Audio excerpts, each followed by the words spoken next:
Good afternoon and welcome, everybody. This would be the Jeff Cameron Show right here on 97.9 ESPN Radio. Thanks for tuning to it. Hope you're well.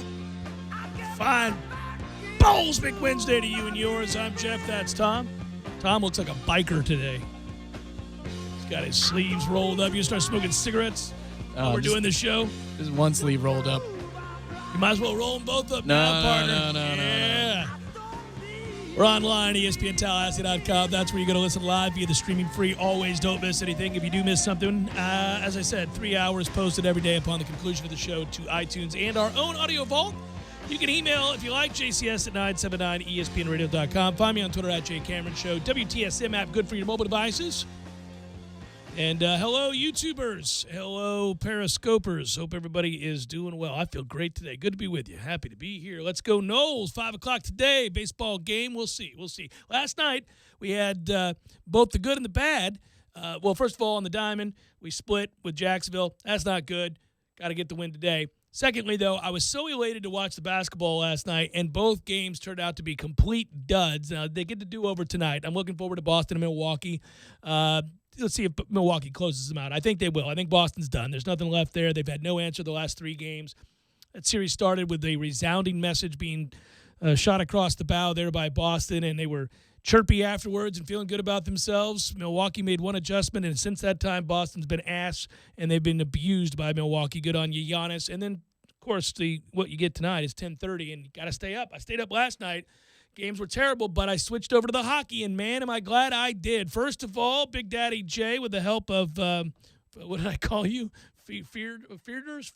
I forget what it was, because I don't think it was the same thing you called me on Twitter. Yeah, I was like, what is the Toletti? What? Yeah. No, I think it is. Let me find out. What did I call you on Twitter? I was trying to spell the name that I called you on the show, but it's not a real name. So then I thought, well, that doesn't really even work, and that's how I thought it would be spelled. It's not even a name. I have no idea. I was like, did he call me like Toletti? What? Here. I called you Thareet. Thareet. I thought you called me like Freak or something like that. Thareet. And I see my. Is that a real name? No, Sadell Threet was a basketball player for the Sixers many moons ago, but I called you Threet and yesterday's show. I don't know why. It just I make up weird names sometimes. So Big Daddy J took Threet's advice last night. You were Threet. And I cheersed you after I watched that hockey game, and you were right. Once we went to overtime, tied at 1, there was no way to go over 5. We were all set. We had the under. And so I'm glad I stayed up for that, though. That was riveting. That was a lot of fun. Double overtime, Game 7. Can't beat that. Got another Game 7 tonight, which I know you'll be watching. Yeah, that's 9 o'clock. That's the series I've really enjoyed, which is Colorado and San Jose. I got to take a look and see what the line is on the over-under, see if there's any action there. Partner. Oh, he's pulling it up in live time. A guy that likes to bet usually has access to these numbers at the tip of his fingers, and this guy likes to bet. That over-under is 5.5. Where are we at, Thareet?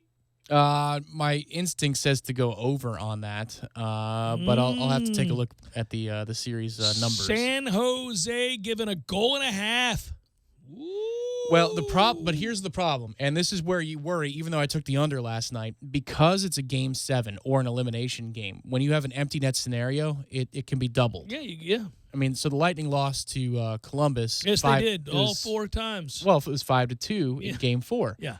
But that's actually a 3-2 game, and then they just said, you know what, go for it. Go for it, yeah, because we're trying to pull off the impossible here. So you got to be careful with that with the over-unders. But I thought it was enough. Those 2 goaltenders last night, and Binnington I thought was going to be the shakier. It's his first taste of a Game 7, but he was fine. But I like those 2 goaltenders and the way they play, that it was going to stay under 5 total. And thankfully, it did get to overtime at 1-1. You declare victory. I DVR'd it and went to bed. Got up this morning and watched? I did, yes. I was up late last night. I'll tell you what, I couldn't take my eyes off the hockey, and once you're invested, I can't do that. I can, but you see how difficult it is for me. Think about it. I don't care about either one of those teams. I kind of like Dallas because their uniforms are awesome. That green is that Kelly green is where it's at right there. It's beautiful, isn't it? It's just it's yeah, I like it. Anyhow, I liked them when they were in Minnesota. But the point would be, so my wife and I started watching that, and I had a late night anyhow because my son had a late baseball game. And his game was tied 9-9 in the final inning, riveting. He came to the plate. I was scared to death. He walked on 4 pitches, never got anything to swing at. They went on to win the game. Hey, man. Did he strike out? No strikeouts. He walked. Yeah, he walked. That's good at bat right He there. also hit a line drive to second base last night that was caught. And I'm like, hey, I'm proud of you. That's a good at bat. That beats the hell out of striking out. He's a righty, so he went the other way with the ball. Yeah, he was a little late on it, but he hit it hard. That's fine. A line drive is a line drive. It is. I don't care where you hit it. I agree. I'm just a little late on it. That's all I'm saying. Oh, man. Impossible. No. I was really happy. I praised him. He played good defense last night, too. Anyhow, so here's the thing. We got home, put him to bed, and then I'm watching the hockey because the basketball's awful, and I'm getting excited about it and all that stuff. And then I get invested. It could be a baseball game. I don't know how I didn't know Mike Fiers was in the midst of tossing a no-hitter last night. Because, first of all, we love saying Fiers whenever I announced the starter, which I did yesterday. Yeah, you stayed up late enough, right? So I could have watched that thing. I didn't see it. I didn't even know what was going on. I was so locked into the hockey, and then I went to bed as soon as the hockey ended, which was late as hell. But once you start doing that, I'm like, well, I'll have a beer and watch this overtime. I watched all of the third period. Well, middle of the second period on is when I started catching the hockey. And I thought for the world that St. Louis was going to win by 3 goals with the way that thing was going. And then Dallas got it together, and they nearly won it at the end of regulation with the wraparound that hit the post. And they fed Kenny Albert's fetish with hockey, which is the shots disparity. on goal. They've only had 2 shots since the first period. Yeah. Can you believe it? Yes, because you've told me 17 freaking times in the last 5 minutes, Kenny. Thank you very much. But it was, I've never really seen something like that where the ice was so tilted. It was so tilted it was almost perpendicular to the ground. And Dallas in the first period last night, that was toe-to-toe action. But then once St. Louis scored, some kind of fear of God went into Dallas. And even though they scored the tying marker, it was kind of lucky. Went off the referee's skate and back into the middle of the ice, and that's how it keyed the Zuccarello goal. But I have never seen 30, 40-plus minutes of something like that in a Game 7 because usually if one team is that much better than another at any given point, it never gets to a Game 7. Yeah. That was really funky. And Ben Bishop was a damned hero last night in a losing effort. Yeah, no, I enjoyed it. I don't even care about either team, and I was locked in.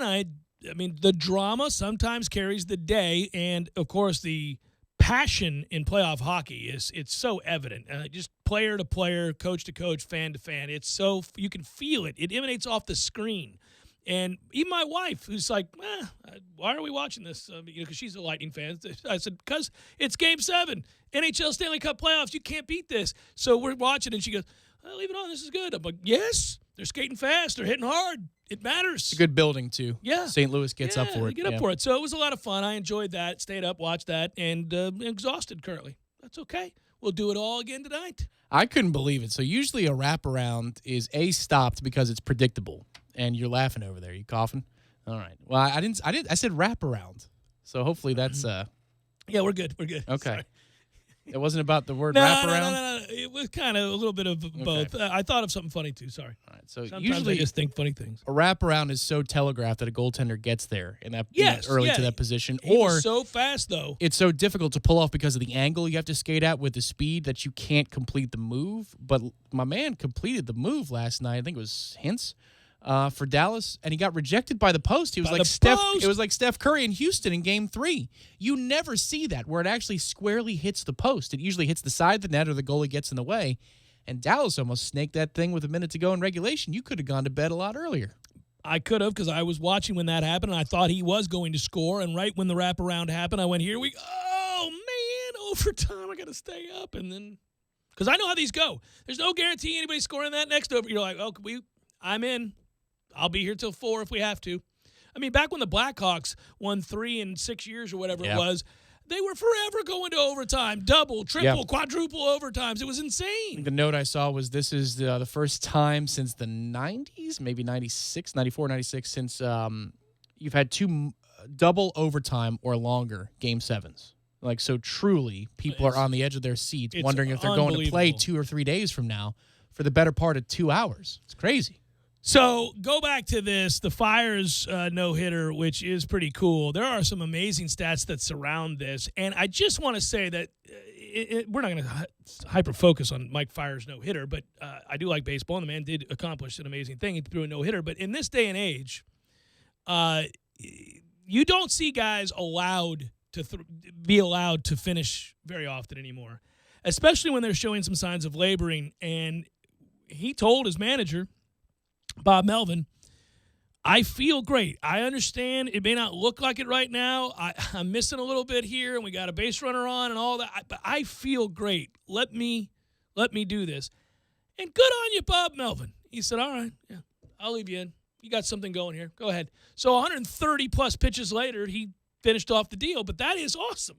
And it doesn't happen very often. And I miss that. And there were days where guys were allowed to throw complete games. Guys were allowed to stay out there and pitch 9 innings, let alone a no-hitter. So I didn't see any of the highlights of the no-hitter, but I thought it funny that yesterday we were talking about no-hitters and the value of one that might have been the 7-inning shortened game no-hitter, or which has happened, I'm sure, in baseball a bunch amongst the 300 because you have range shortened games. Mm-hmm. I don't know if it counts in the record books, but I'm sure there are no-hit performances in games that have counted and are postponed because of weather.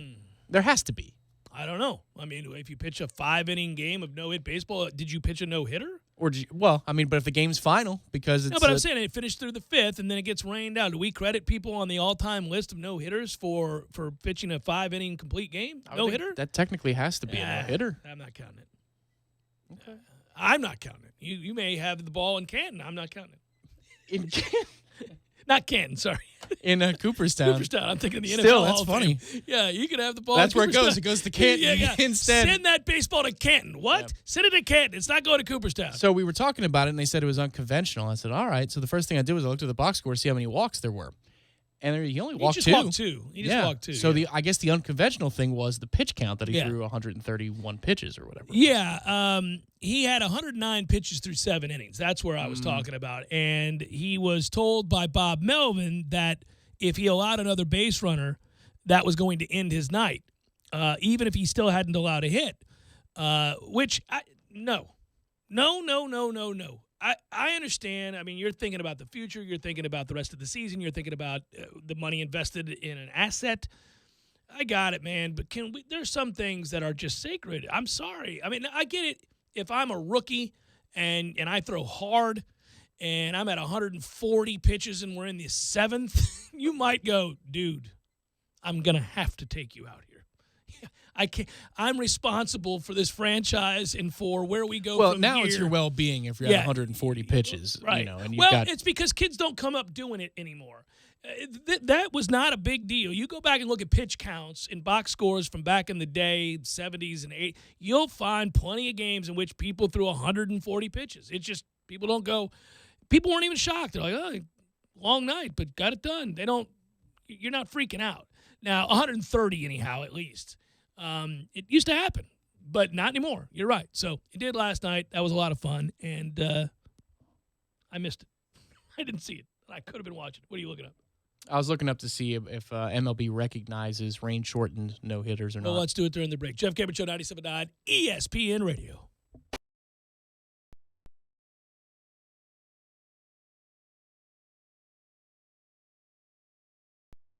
Sorry, boys, I did not have time to pack. We got this. It's right here, guys. We got this. I thought I could handle it. We got this. Moving doesn't have to be a hassle. Call us first at 2 Men and a Truck. No matter the move, home or business, we'll make it a smooth one.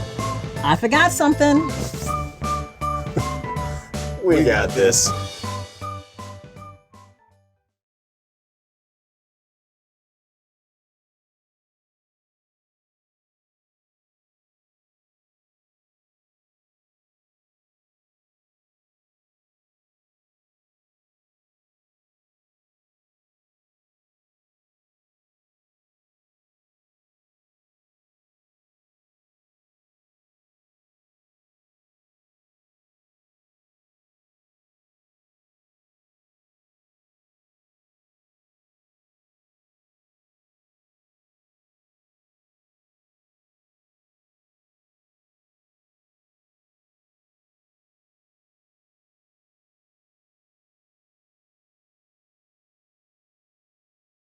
Fitness as you take a step towards feeling more alive today. Backed by science, Orange Theory's heart rate monitored workout is scientifically designed to keep heart rates in a target zone, spiking metabolism and increasing energy. Orange Theory Fitness is a one-of-a-kind group personal training workout resulting in more energy, visible toning, and extra calorie burn for up to 36 hours. Experience a more vibrant life today with Orange Theory Fitness. To find out more, go to orangetheoryfitness.com.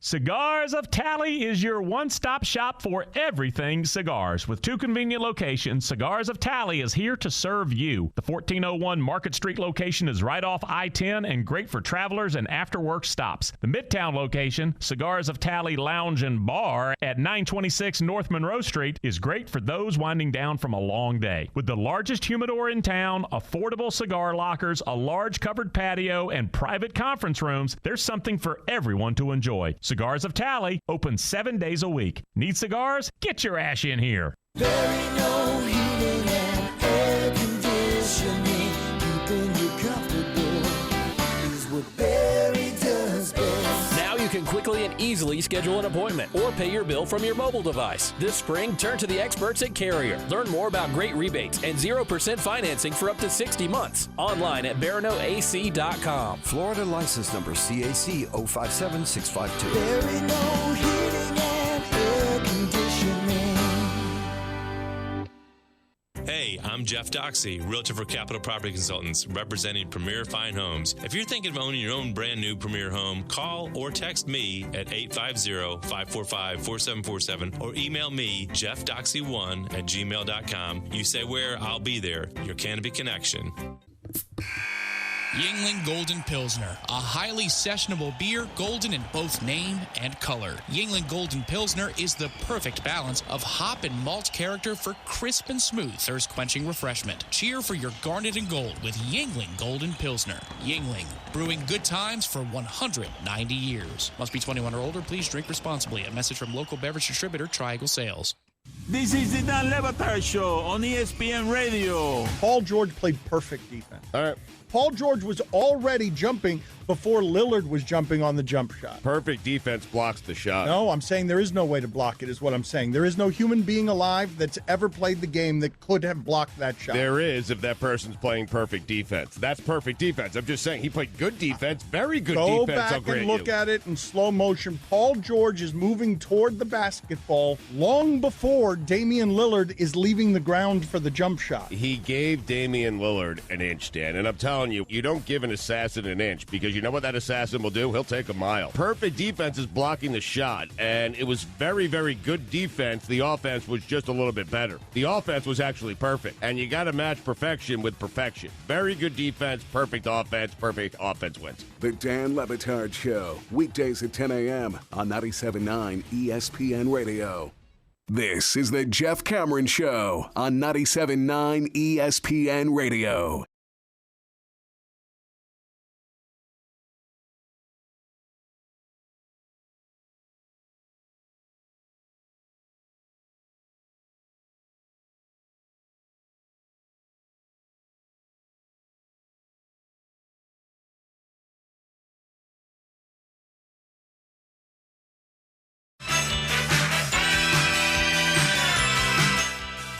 I'm looking at a stat. Well, I don't know where you looked. What did you find? I found an article on a website dedicated to no-hitters that even had it updated last night. NoHitters.com? No-hitters.com, I think. I sent it to you. NoHitters.com, yeah. and it talks about the 1991 changing of the rules under Fay Vincent. There used to be 50 more no-hitters on the record books, but September of 91, Fay Vincent said, nay, change the official definition of a no-hitter, declaring it a game of 9 innings or more that ends with no hits. That leaves 300 sanctioned no-hitters and a whole bunch of no-hitters that were tossed out. Yeah, so they eliminated 36 no-hitters from the books that were shortened by rain. I didn't think so, because there have been plenty of people who had a no-hitter through 5. No-hitters are hard, but that's because you got to pitch 9 innings. I always thought, lots of reasons it's hard. Not that it's not difficult to keep somebody no-hit through 5, but. Yeah, I just thought it was on a technicality, and it was apparently until 1991. And then he also ruled out a couple other things, like if your team loses and the other team doesn't bat in the ninth, so somehow you lose and you no-hit the other squad. That's happened more than several times. It's crazy.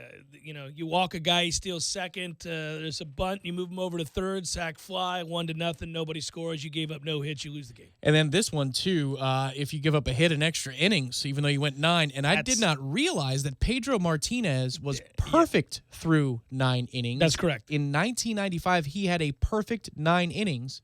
Gave up a hit in the 10th. Well, Tom, I'll tell you, that and Hippo Vaughn getting screwed always bothered me. Good old Hippo Vaughn in 1917 remains the only time in Major League history that both pitchers had no hitters through 9 innings. Vaughn gave up a single with 1 out in the 10th and allowed 1 more hit in a losing effort.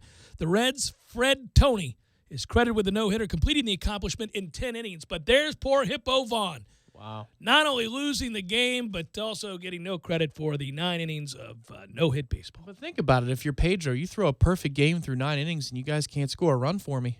My God. 1995, as you noted, against Mel Rojas. That is really, really brutal. And also, it looks like now watch this get broken up because we talk about it. But they've got a counter on this no-hitters.com about the Padres trying to run down the Mets mark, and they're very, very close to going the longest distance in franchise history without throwing a no-hitter. The Mets went 8,019 games before Johan Santana threw a no-hitter back in June of 2012. I just started here at the FM dial, and I was watching it at the office. And on the FM dial. The Padres are at 8,013. So unless they do so in the next week or so, they will have passed the Mets for that dubious distinction. That dubious distinction indeed. By the way, if you need to pitch a no-hitter for a stretch of about 4 years, you just needed to face the Rays. Because there was a real good chance you would pitch a no-hitter. I mean, some slappies out there threw no-hitters against the Rays. Guys, it's one thing if a dominant pitcher like Pedro shoves on a particular day. It's a whole nother when some dude who's a career 50 games under 500 with an ERA of 4.76 rolls into your place and no-hits you. Edwin Jackson did it. That's what I mean. Yeah, there he you had go. like 8 walks. Perfect example. Yeah. Sorry-ass Edwin Jackson. They really did get no hit by everybody for about a 4-year stretch. I used to text Maddie. I'd be like, the Rays are on, which means a no-hitter's about to start. Remember the Burley perfect game and the catch in center field? Oh, yeah. Oh, yeah. I was watching that live. Mark Burley's also responsible for one of the greatest plays I've ever seen in Major League Baseball history with the glove flip behind the back, rollover scoopity-doo at first, which is a crazy play. And then there was the no-hitter or perfect game that wasn't. That was Jim Joyce at first base. That poor bastard. Teary-eyed. I think that was just a straight no-no, not a perfect game, right? At least I hope so. It was a perfect game. Oh, really? I mean, he screwed him in a way that's uncomfortable. I mean, that really was. I forgot the name of the pitcher. That tells you what he it was does a nobody. to you. He was a nobody, though. I mean, that guy just happened to rise up and have himself a special night that Jim Joyce decided to remove. Galarraga was his that's name. right. Yeah. Oh, that poor.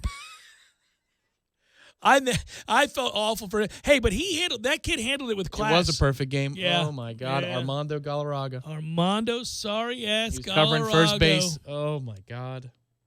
And he hugged him the next day. Yeah, it was beautiful. It shook you up, actually. He did hug him the next day. Well, I tell you what.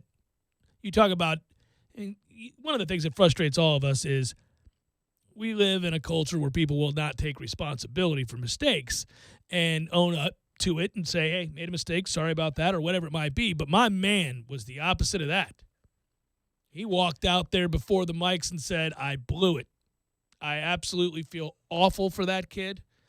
I didn't sleep. Remember that? He drove to his mother's house and told her not to answer the door or the phone, that he had made a terrible mistake and the press would be calling. And as he's telling that story, he starts choking up. You're like, oh. He cared deeply. Yeah, honestly, I think if I was commissioner of baseball for a day, I would give the no-hitter, issue an executive order and give him a perfect game. Retroactive to replay coming in. Now, I can't do anything about the 85 playoffs, but I can change this. Yeah, that caused a World Series defeat. Yeah. Sorry about that. But I can change this perfect game for this man on a regular season random night. Yes. I don't know why I don't remember this because it just happened in 2017 and it involved my team, and I did not remember this in the slightest. But Rich Hill of the Dodgers, this is a toughie, lost to the Pirates 1-0 in 10 innings. And that game went into the bottom of the 10th. and Rich Hill had a no-hitter, and he gave up a walk-off home run to Jay Hay. I remember you talking about I this. remember This was it. a day game, wasn't it? No, I don't think so. It wasn't? No, Okay. I think it was a night game. I think, you could tell I don't remember it all that well. It was, it went into the 10th inning. Josh Harrison led off the bottom of the 10th and hit the home run to win the game. That's a tough one. You might be right. It looks like a night game, at least when the home run was hit. Yeah. I just picture Jay Hay celebrating, and I was trying to think, poor Rich Hill. Jeez, man. That was in August of 2017, yeah. The Brooklyn Wards Wonders and the Chicago Pirates played a game in 1890 that had a unique inning. That one of the fun things to do when you go on these websites that document, back to the beginning of baseball, the names of teams and the mix matching of teams that later became other cities' teams and their nicknames and all of that, like the Chicago Pirates. That's just weird. They were the New York Knickerbockers as a baseball team. Yeah. But the Brooklyn Wards Wonders were a team. Did you know that? Is it a guy named Ward? And so he's like, it's my team. My it's team. Ward's Wonders from Brooklyn. Oh, man, now I'm looking into the Indianapolis Hoosiers and the Detroit Wolverines and all kinds of good stuff here. Indianapolis Hoosiers. Yeah, and the Detroit Wolverines. That's pretty cool. Close to home for both of those states. There you go. Jeff Cameron Show, 97.9 ESPN Radio.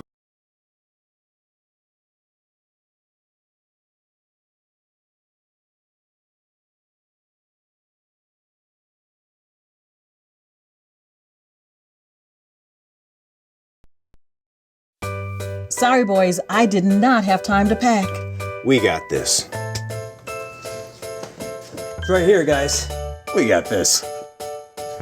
I thought I could handle it. We got this. Moving doesn't have to be a hassle. Call us first at 2 Men and a Truck. No matter the move, home or business, we'll make it a smooth one.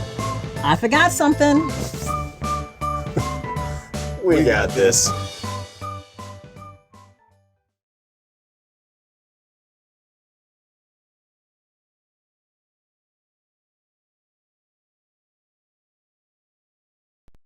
Selection and the best buying experience in town. And at Kraft Nissan, you get the best value for your dollar with more standard features, our exclusive and the original lifetime warranty, our easy choice menu that gives you a price and payment in writing, our New For You program that helps people with damaged credit, and every new 2018 Nissan we sell has available 0% interest for 60 months, plus $1,000 over Kelley Blue Book for your trade. Best of all, my people are the best in the business. They'll greet you with a smile and a handshake, and they know your time is valuable. My managers are always accessible, and of course, you can always ask for me or my brother Peter. Bottom line, if you need a new or pre-owned car, you need to experience the Kraft difference. Great people, great product, great price, with the best car buying experience in town. Kraft Nissan on Mahan Drive between Academy Sports and Costco. And remember, if you don't see the Kraft tag on your car, you paid too much, way too much. Thursdays are Friday Eve, and that's a reason to celebrate. No matter what you're looking for, they've got you covered every Thursday down in College Town. Centrale offers 50% off select pizzas all day, every Thursday. Or you can stop by Township for Taco Thursday. $2 house tacos, $2. Madison Social offers the Social Agreement. You and a buddy can split one order of wings, 2 Madso burgers, 2 bourbons, 2 proof Madison Socials, all for just $40. See what they did there? And don't worry about parking. Plenty of spaces available in the parking deck or surrounding lots. Check out all the Thursday College Town deals right now on ThursdaysInCollegetown.com. The Can-Am Ready to Ride sales event is on now because our off-road vehicles are built for this. We're built for hitting the trails as the sun comes up, for odd jobs and bales of hay, for kicking up dust on a long dirt road. So, how do you become built for this? By getting to the Ready to Ride sales event and finding a new Can-Am off-road vehicle for a great deal. Get to your local dealer to save up to $2,500 on select 2019 models for a limited time. Certain restrictions apply, subject to credit approval. See your dealer for details. We're back with a state champion. That's right, a state champion head coach. His name is Titus Nixon. He is the basketball coach at St. John Paul II Catholic High School. Coach, how long have you been involved with athletics at JP2? So I've been involved for 8 years as a coach. I was an assistant, and then 2 years as the girls basketball coach. And then I just completed my 5th year as the boys basketball coach. I also spent my junior and senior years as a student at JP2 in the early years of the school's beginning. What does it say, though, about the culture of an institution that you graduate from there almost 15 years ago, but here you are still spending your time back at that school? I think it says a lot. The fact that, my wife didn't graduate from JP2, but we both felt drawn back to help in some way. And we weren't even living in Tallahassee, and we always had this thought of, man, it would be so neat if I could go back and help in some way. And when I was named the coach 5 years ago, it was very special, and people thought I was crazy when I said in 5 years we're going to win a state championship. Maybe even I thought I was a little crazy, and it was just so cool to see the program develop over these last 5 years. And we've seen that in many of the sports at JP2. We have so many committed coaches, so many committed teachers that really lay it all on the line day in and day out to try to provide a great atmosphere and a lifelong positive experience for these students in their high school years. Coach, thanks for your time. For more information about athletics, academics, student life, visit sjpiichs.org for St. John Paul II Catholic High School. ESPN Radio Sports Center. I'm Doug Brown. The Bucks haven't been to the conference finals since 2001. They can end that drought with a Game 5 win against the Celtics tonight in Milwaukee. Leading the series 3-1, the Bucks will get Malcolm Brogdon back on the floor tonight. He's been out almost 2 months with a right foot injury. As for the Celtics, they've lost 3 straight after winning Game 1 of this series on the road. Gordon Hayward. Throughout the course of the season, there's been ups and downs, and I think for the most part we've taken each game and tried to be our best. I mean, tonight it's no different. You got to forget what happened in the rest of the series. Try to be your best tonight. We win tonight, you don't know what's going to happen. So your whole focus is on let's do our job each possession tonight. Also tonight, Game 5 for the Warriors and Rockets in Oakland. That series tied at 2. In the Stanley Cup playoffs tonight, another Game 7. This time the Sharks and Avalanche in San Jose, where the Sharks already won a Game 7 in the first round, beating the Golden Knights in double overtime. Angels DH Shohei Ohtani goes 0 for 4 in his season debut against the Tigers Tuesday night. The American League Rookie of the Year is coming back from Tommy John surgery. He won't pitch this season. Former Packers GM Ted Thompson says he has an autonomic disorder, which affects many of the body's involuntary functions. Thompson stepped away as GM back in 2017, but no reason was given at the time. Broadcasting live from the Tallahassee Dodge Chrysler Jeep Ram Fiat Studios in the capital city of Tallahassee. This is the Jeff Cameron Show, brought to you by Cornerstone Tool and Fastener on 97.9 ESPN Radio. Balls McWednesday, brought to you by Hobbit American Grill. Hobbit American Grill, celebrating 40 years of serving good food to good friends for good times. Online at myhobbitonline.com.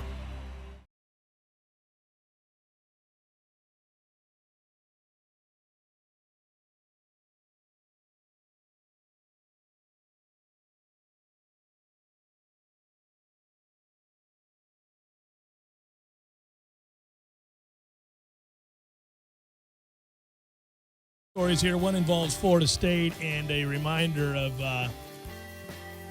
I guess just you felt like going to class, don't feel like going to class, whatever it might be. It's a good thing Willie does care about them going to class, because there are damning results that happen when your APR score is not good enough.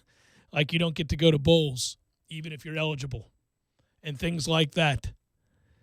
The lowest-ranked FBS schools in the newly released APR data from 2017 to 2018 all are above the 930 benchmark, which would allow you to avoid penalties. You fall below the 930 benchmark, you're done. Florida State had the old 936. By the hair of the chinny chin, baby. That APR is a 936. After us, it's East Carolina, Southern Miss, Tulsa, Bowling Green, San Jose State, Texas Tech, Charlotte, BYU, and Akron. So in the case of Texas Tech, in addition to not winning games, their head coach, who then parlayed that not winning games to an NFL head coaching job, also didn't make them go to class.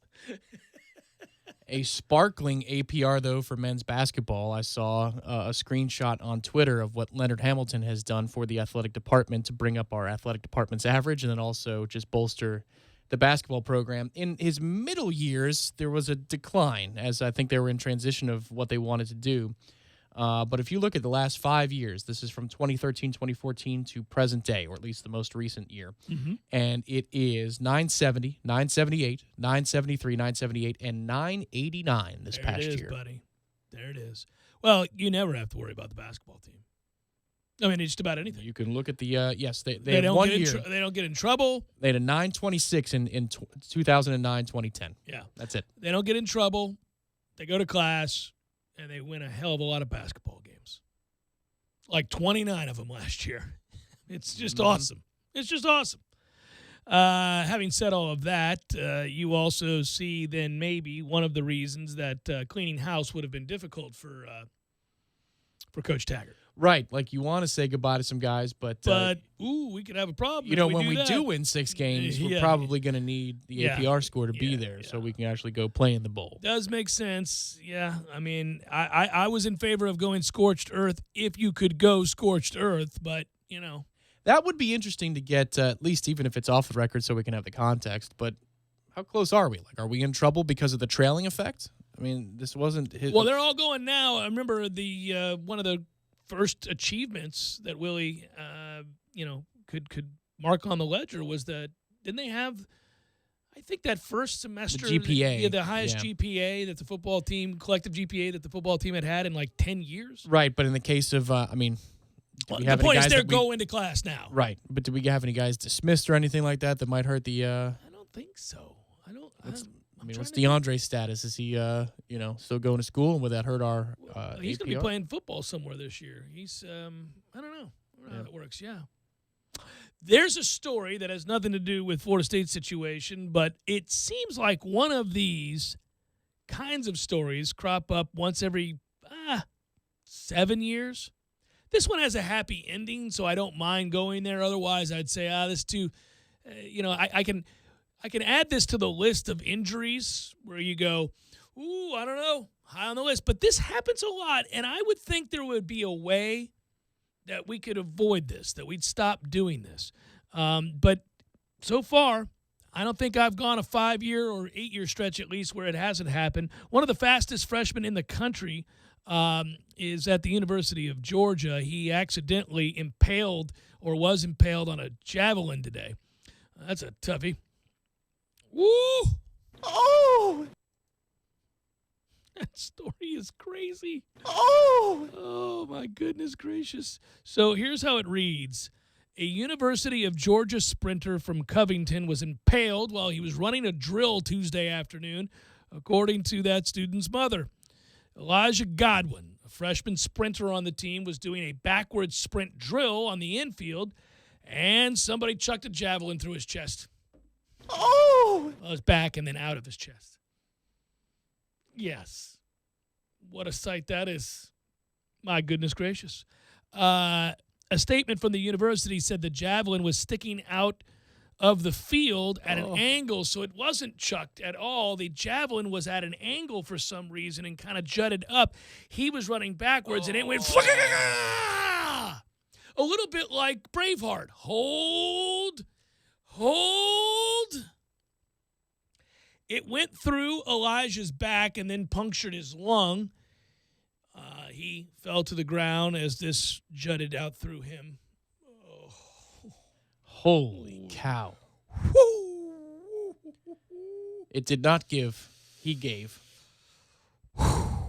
Javelin accidents, I mean, on the regular.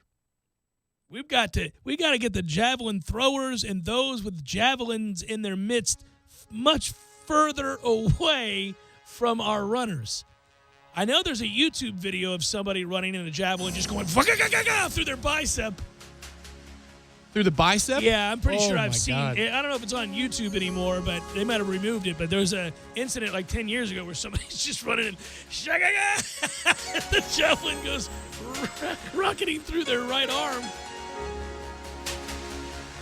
I'm pretty sure I saw a video of a man having a javelin thrown through his right calf and then impaling into the earth while he sat there.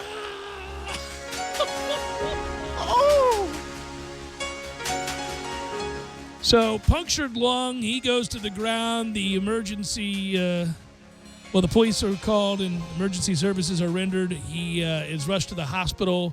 He is now, and this is why we can laugh about this, while having to go to intensive care, he is now breathing on his own, is okay, and looks like he's off oxygen. He's probably going to be able to make it out of this. I certainly wish him the best. He has a collapsed lung where the javelin pierced through him and went through the lung. Oh, Jesus. You know, by today's standards, if you go back and watch Revenge of the Nerds, it is a wildly inappropriate movie. Yeah. Animal House in the same way. Yeah. But one of the funny Porky's moments. while we're at it. Oh, man, shoot. I was going to say, yeah. But the funniest part, is they throw the javelin. Remember they created the javelin and it wiggled while it was flying through the air. That allowed them to throw it farther. I forgot about that. Yeah.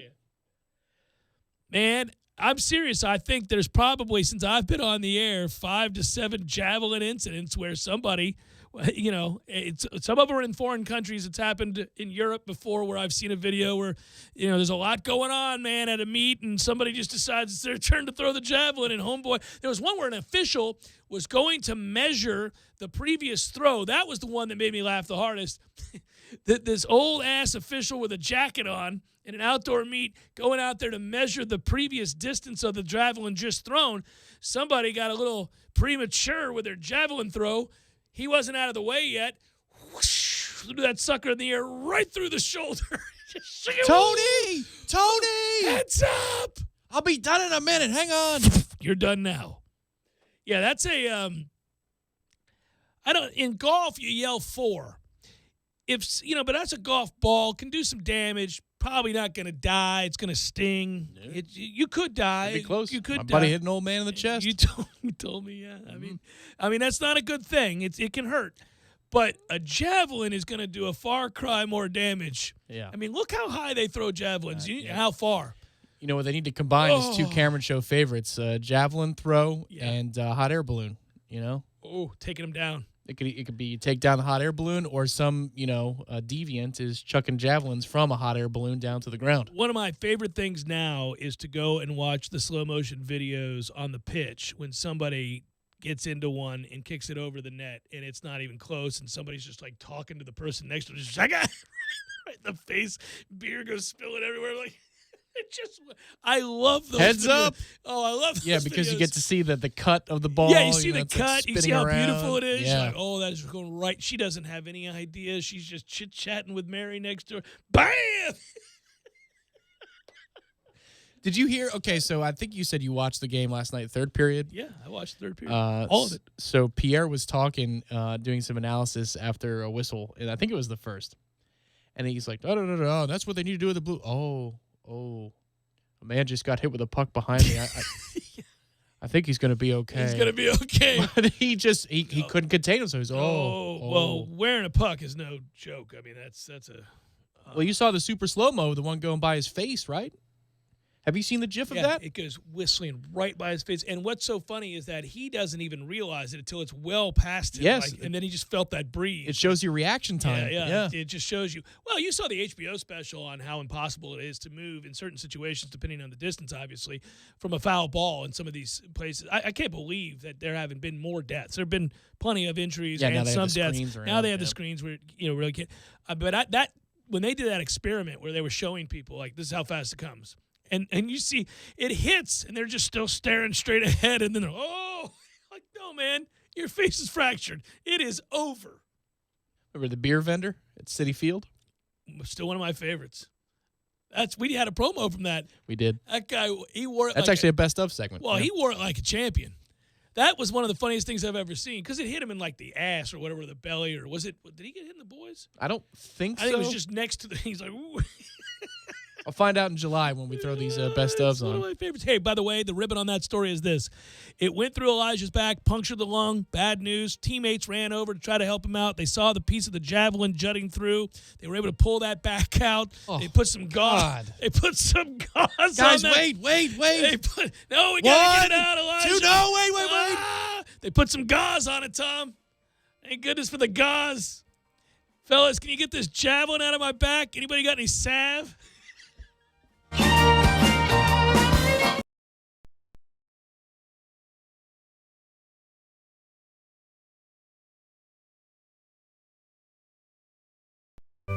Sorry, boys, I did not have time to pack. We got this. It's right here, guys. We got this. I thought I could handle it. We got this. Moving doesn't have to be a hassle. Call us first at 2 Men and a Truck. No matter the move, home or business, we'll make it a smooth one. I forgot something. We got this.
The track infield is cleared of anchored javelins before you do the reverse sprint drill.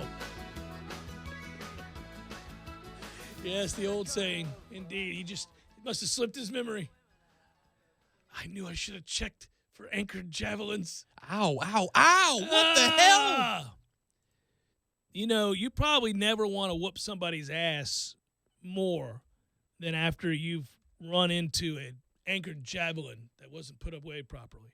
It's like it's real close between being impaled by an anchored javelin left out with no regard to safety and me stepping on a Lego that my kids left in the middle of the floor. Like, that's very close. Somewhere in there. I've stepped on numerous Legos. I've witnessed a fight that needed to be broken up at a place I used to work, and let's just say that the place had a deli slicer. You can narrow it down from there. What are we doing with the deli slicer? No. Well, somebody was working on it, and there were two friends back there, and one of them was just working to get like some tomato particles out, and the other one flipped it on for a second as a joke, and throat to wall, and oh yes, you could. Yeah. You could. Yeah, no, I would. That's a beat down for the age. Yes, the one who was cleaning it decided to flip out on the other, and none of us really did anything to stop it. No, I wouldn't have. No, that's crazy. You read those stories. Mm-hmm. Limbs gone. No. You think that's funny? No. Is it the guy? You think that's funny? Well, you here's think how that you're gonna die. Yep. I just want to note that, Tom, I have shown amazing restraint while on the air today. I have been monitoring just off in the distance. Quentin Nelson? A Pirates game against the Rangers. The Pirates up 6-2 comfortably in the 8th inning. And while we're talking, it's now 9-6 Texas. Ooh, what inning? Did all this happen? The 8th and 9th inning. Yeah. So, you know, it's a hell of a thing. It's a hell of a thing to watch a team up by 4 runs and cruising. Bend over. And then give up 7. Bend over. While you're talking about other things. And, you know, it's my job. I probably shouldn't have had that up there, but it was on in the corner, and Pirates were cruising comfortably, and I just... I think we have internal audio of you speaking to the Pirates bullpen, if you'd like to hear it. Sure, yeah. I've waited so long to tell you to your face that I hate your stinking guts. You are the most disgusting, vile son of a I've ever seen in my life. Oh, I miss him.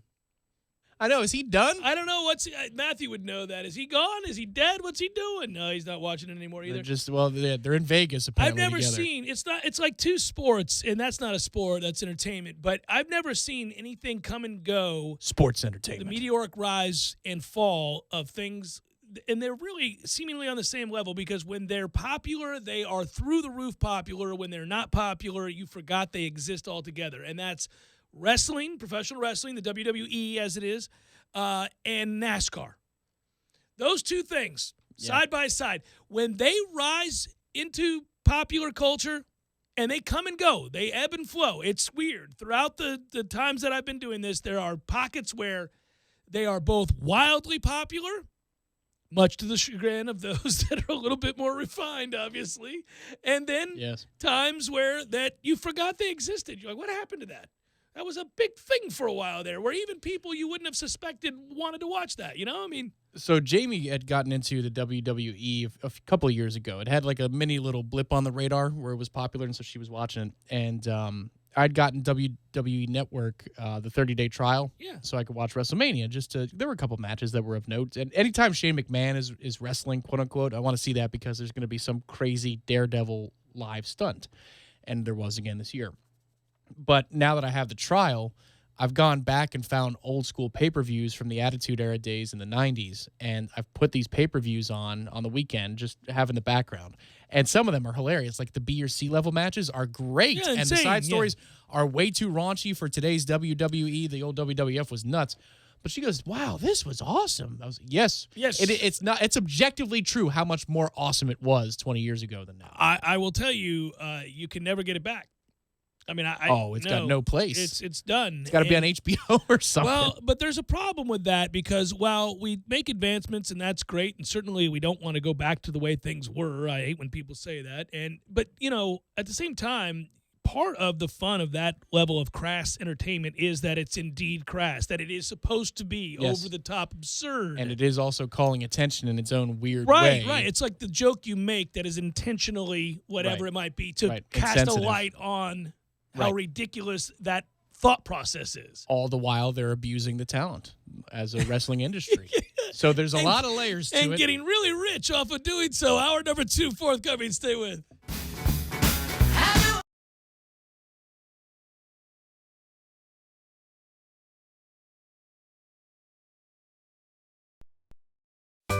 Sorry, boys, I did not have time to pack. We got this. It's right here, guys. We got this. I thought I could handle it. We got this.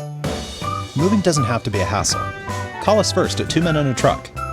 No matter the move, home or business, we'll make it a smooth one. I forgot something. We got this.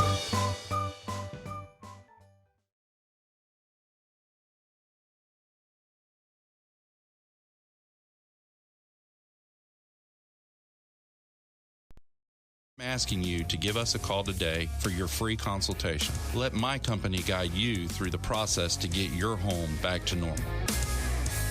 Call 850-766-1340. T-Spark Enterprises, roofing and construction services. T-Spark, TSparkConstruction.com. License number CCC 1331204.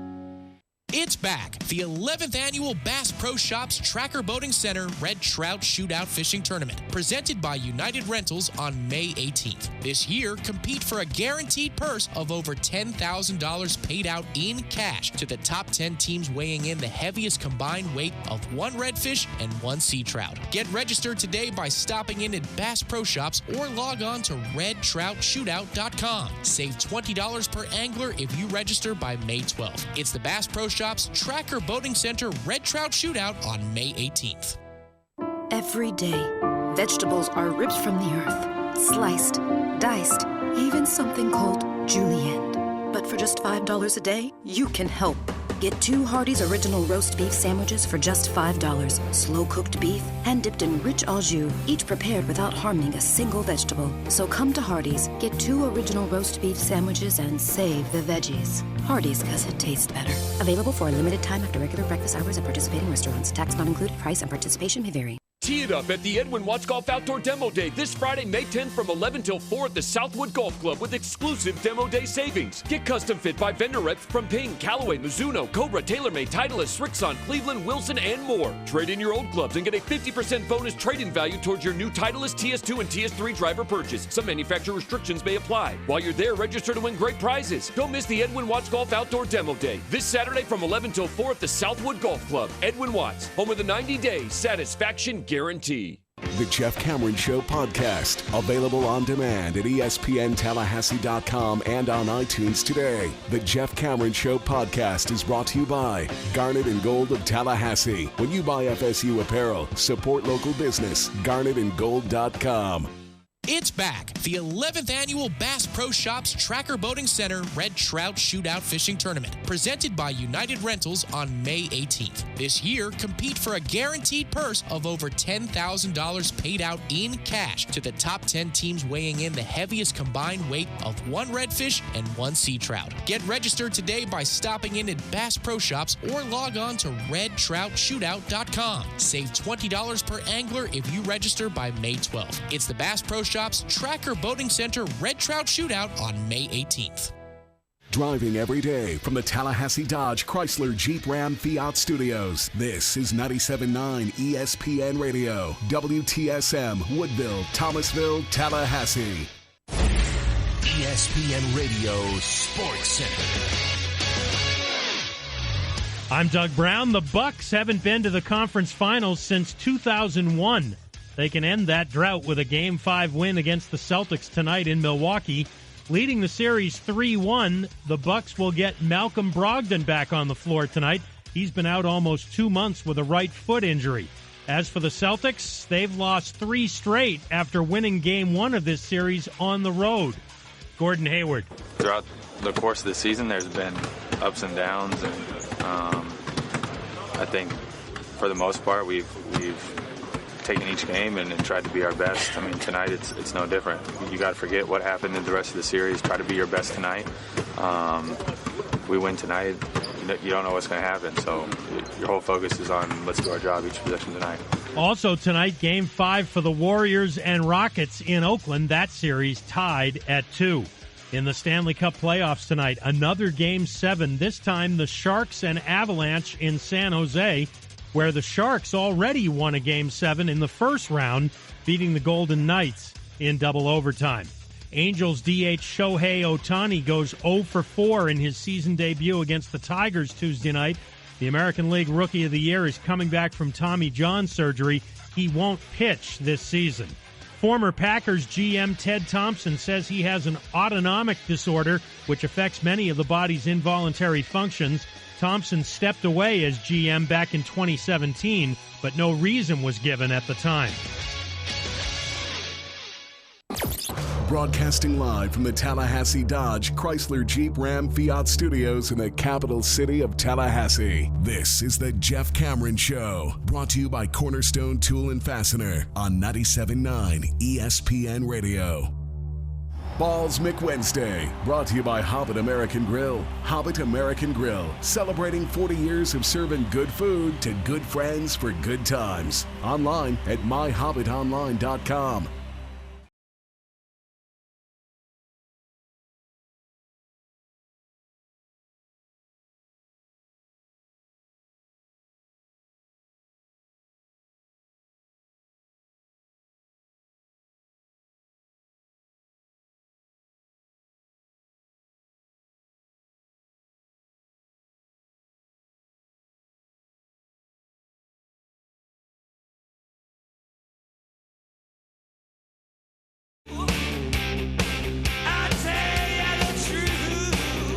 Hour number 2, Jeff Cameron Show, 97.9 ESPN Radio. Hello and happy Balls Wednesday. Thanks for tuning in. In a little bit, about an hour, Florida State, who split the doubleheader yesterday against Jacksonville, will take to the diamond and hope to get a win. They could use it. That's not a real good team they're facing with a suspect RPI. This would be a bad loss. Let's go, Bats. Come on, Bats. Wake up. I would mention this because they're not completely out of the woods. You know, if they do tank, they aren't in trouble. That's what I was saying yesterday, man. Yeah, I didn't suspect that they would tank, and they did split yesterday, but they can't tank. You gotta. I feel okay, but these next 4 games. You don't feel great, do you? I can see it in your eyes. You don't feel real good about that. No, I'm not sure. And I think that says it all about this team. Like, they have not earned the benefit of the doubt. You got to go finish the job. Now, I think that the offense is okay, but, listen, color me a little bit concerned that we only put up 5 runs yesterday in 2 games against Jacksonville. It's a midweek series, after all. Yeah, a little frustrating, so we'll see. At this point, all you can do is sit back and watch a flawed team find a way to at least maybe lock up a 3 seed on a road regional. That's what they're fighting to do. I forget where it was, but I saw that somebody has us as a 2 right now, which is astounding. But okay. Really, that's a testament to the fact that when you look at college baseball this year, that's not a loaded field. There are not a lot of great teams out there. You are hard-pressed to find 64 that you're happy to put into the tournament. It's just not. There are a lot of flawed teams like us, just teams that are good enough but not great, that aren't. I think you get outside that top 15, you start going, I don't know. They're all just kind of. That's where, if you're going to give us a reputation bump, do it this year, and then we'll have to earn our stripes brand new next year, right? Yeah, they'll get that. I'm already sure that as long as they don't collapse, they're going to get the reputation and the, hey, he's in his final season bump. That's what's going to happen. Tonight could be it for the experiment that was Boston going with Kyrie. And at the time they made the move, it seemed like the right move. Most people do not think he'll be back. It looks like he'll be on his way again. And at this point, you just wrestle as to what you think of him. I really struggle with him. I don't, because there are nights you watch that guy and you think, wow, nobody that size should be able to finish the way that he does and post the numbers that he does. And he's a magician. He'll also tell you about it. He doesn't appear to be a great teammate. That's now 2 places where that seems to be abundantly true. And he did ask for all of this. He did want to be the guy, and then all of a sudden, somewhere in the midst of this season, he decided he didn't want to be the guy, or he didn't like being the guy, and hinted that maybe he'd like to go be the sidekick again with LeBron. He also had a stretch of 3 weeks where he didn't talk to his teammates. Okay, that's a problem. And so far in this series, when he hasn't played well, he's at times, I think, with his commentary, rolled his teammates under the bus a little bit. Well, they're switching in ways that you got to recognize quicker. Those comments. Sure. Yeah, he's talking about his teammates. So I don't know what he is. He's an elite player sometimes. I think I would argue he's not a real good leader. And I think the playoffs are interesting that way because they really do kind of, when teams get a chance to game plan for you specifically in a series where there's nothing else in the future, it's you. It's your team against my team, and then we'll do it again, and then we'll do it again, and then we'll do it again. And I don't have to worry about going on a roadie for 3 weeks, and I don't have to worry about playing San Antonio tomorrow night and, the Clippers the night after that. I got you now, and then I've got you again. And now I know your tendencies, and I know everything about you, and I'll game plan for you, and I'll see if you can make adjustments. And Milwaukee's made a lot of them since getting pasted in Game 1. And their superstar is shining in a way that is really greatly surpassing most in the East, not named Kawhi. Yeah, he's answered the bell after Game 1 looking really, really vulnerable and human. And now he can get to the basket just as easy all over again. Of course, it helps to have guys hitting shots around you. Watching George Hill is really fun.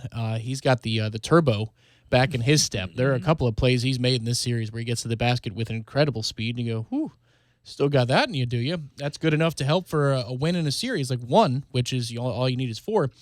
But I think the fun thing about these playoffs is, yes, of course, you have the big series that'll be Game 2 tonight. Doesn't start till 10:30 p.m. And I want to watch it because, by the way, if Golden State loses, I think the run's over. I think they get beat. And then KD leaves, and there you go. Yeah, and think about that for a second, by the way, because 2 years ago, you would have, and Van Gundy and others did, you would have predicted 5, 6 titles. Luckily, the league doesn't really work that way all that often. People adjust, trades are made, things happen, guys get hurt, egos get in the way, frustrations, whatever. They're not nearly as deep as they were 2 years ago. They don't have 8, 9 guys you count on. They've got 6, 7 sometimes. So they're not as deep, and teams don't fear them the way that they did. Houston kind of really revealed that playing this hideous style of basketball can work. Because you take them out of what they want to do rhythmically. It's just sort of this ISO, spread it out. And they got a superhuman guy who's actually showing up in the series. In this case, Harden is doing what he's supposed to do, save for that one game. And I hate watching it. It's not pretty. It's just ISO basketball, which sucks. Most of the time, you would describe that as one-on-one basketball, hero basketball, however you want to describe it. Nobody likes to watch that. It's not the beautiful game, when the ball is moving. Golden State, when they're right, they play pretty. It's fun to watch, especially thinking back a year or two ago, where the ball just moves, constantly moves. The ball goes to die in Houston. Well, but it's analytically sound, which is what they want. Because they're going to barrage you with threes, and if they're making them, they're going to beat you. And they'll get to the basket and get to the free throw line by extension, which is obviously everything you want to do. We had the clip from Coach D'Antoni's brother in college. Yeah, talking about the smart shots percentage-wise. Yeah, and going through all those. Yeah, I don't – they're the only ones, by the way, who can do it. There's nobody else in the West that can do that. It's just – God, it's hard to root for. It's just so hideous. I think Golden State could do it if they wanted to. You put Draymond down low around the basket to get you offensive boards, and it just bombs away from Durant, Thompson, and Curry. Well, thankfully they don't want to. I mean, thankfully they care to play the game. It's one's much more aesthetically pleasing. It's not against the rules. I'm not saying you can't do what Houston does. Houston does what they do, and they do it well. And they're on the cusp of maybe eliminating a dynastic run a lot faster than people thought possible by utilizing that.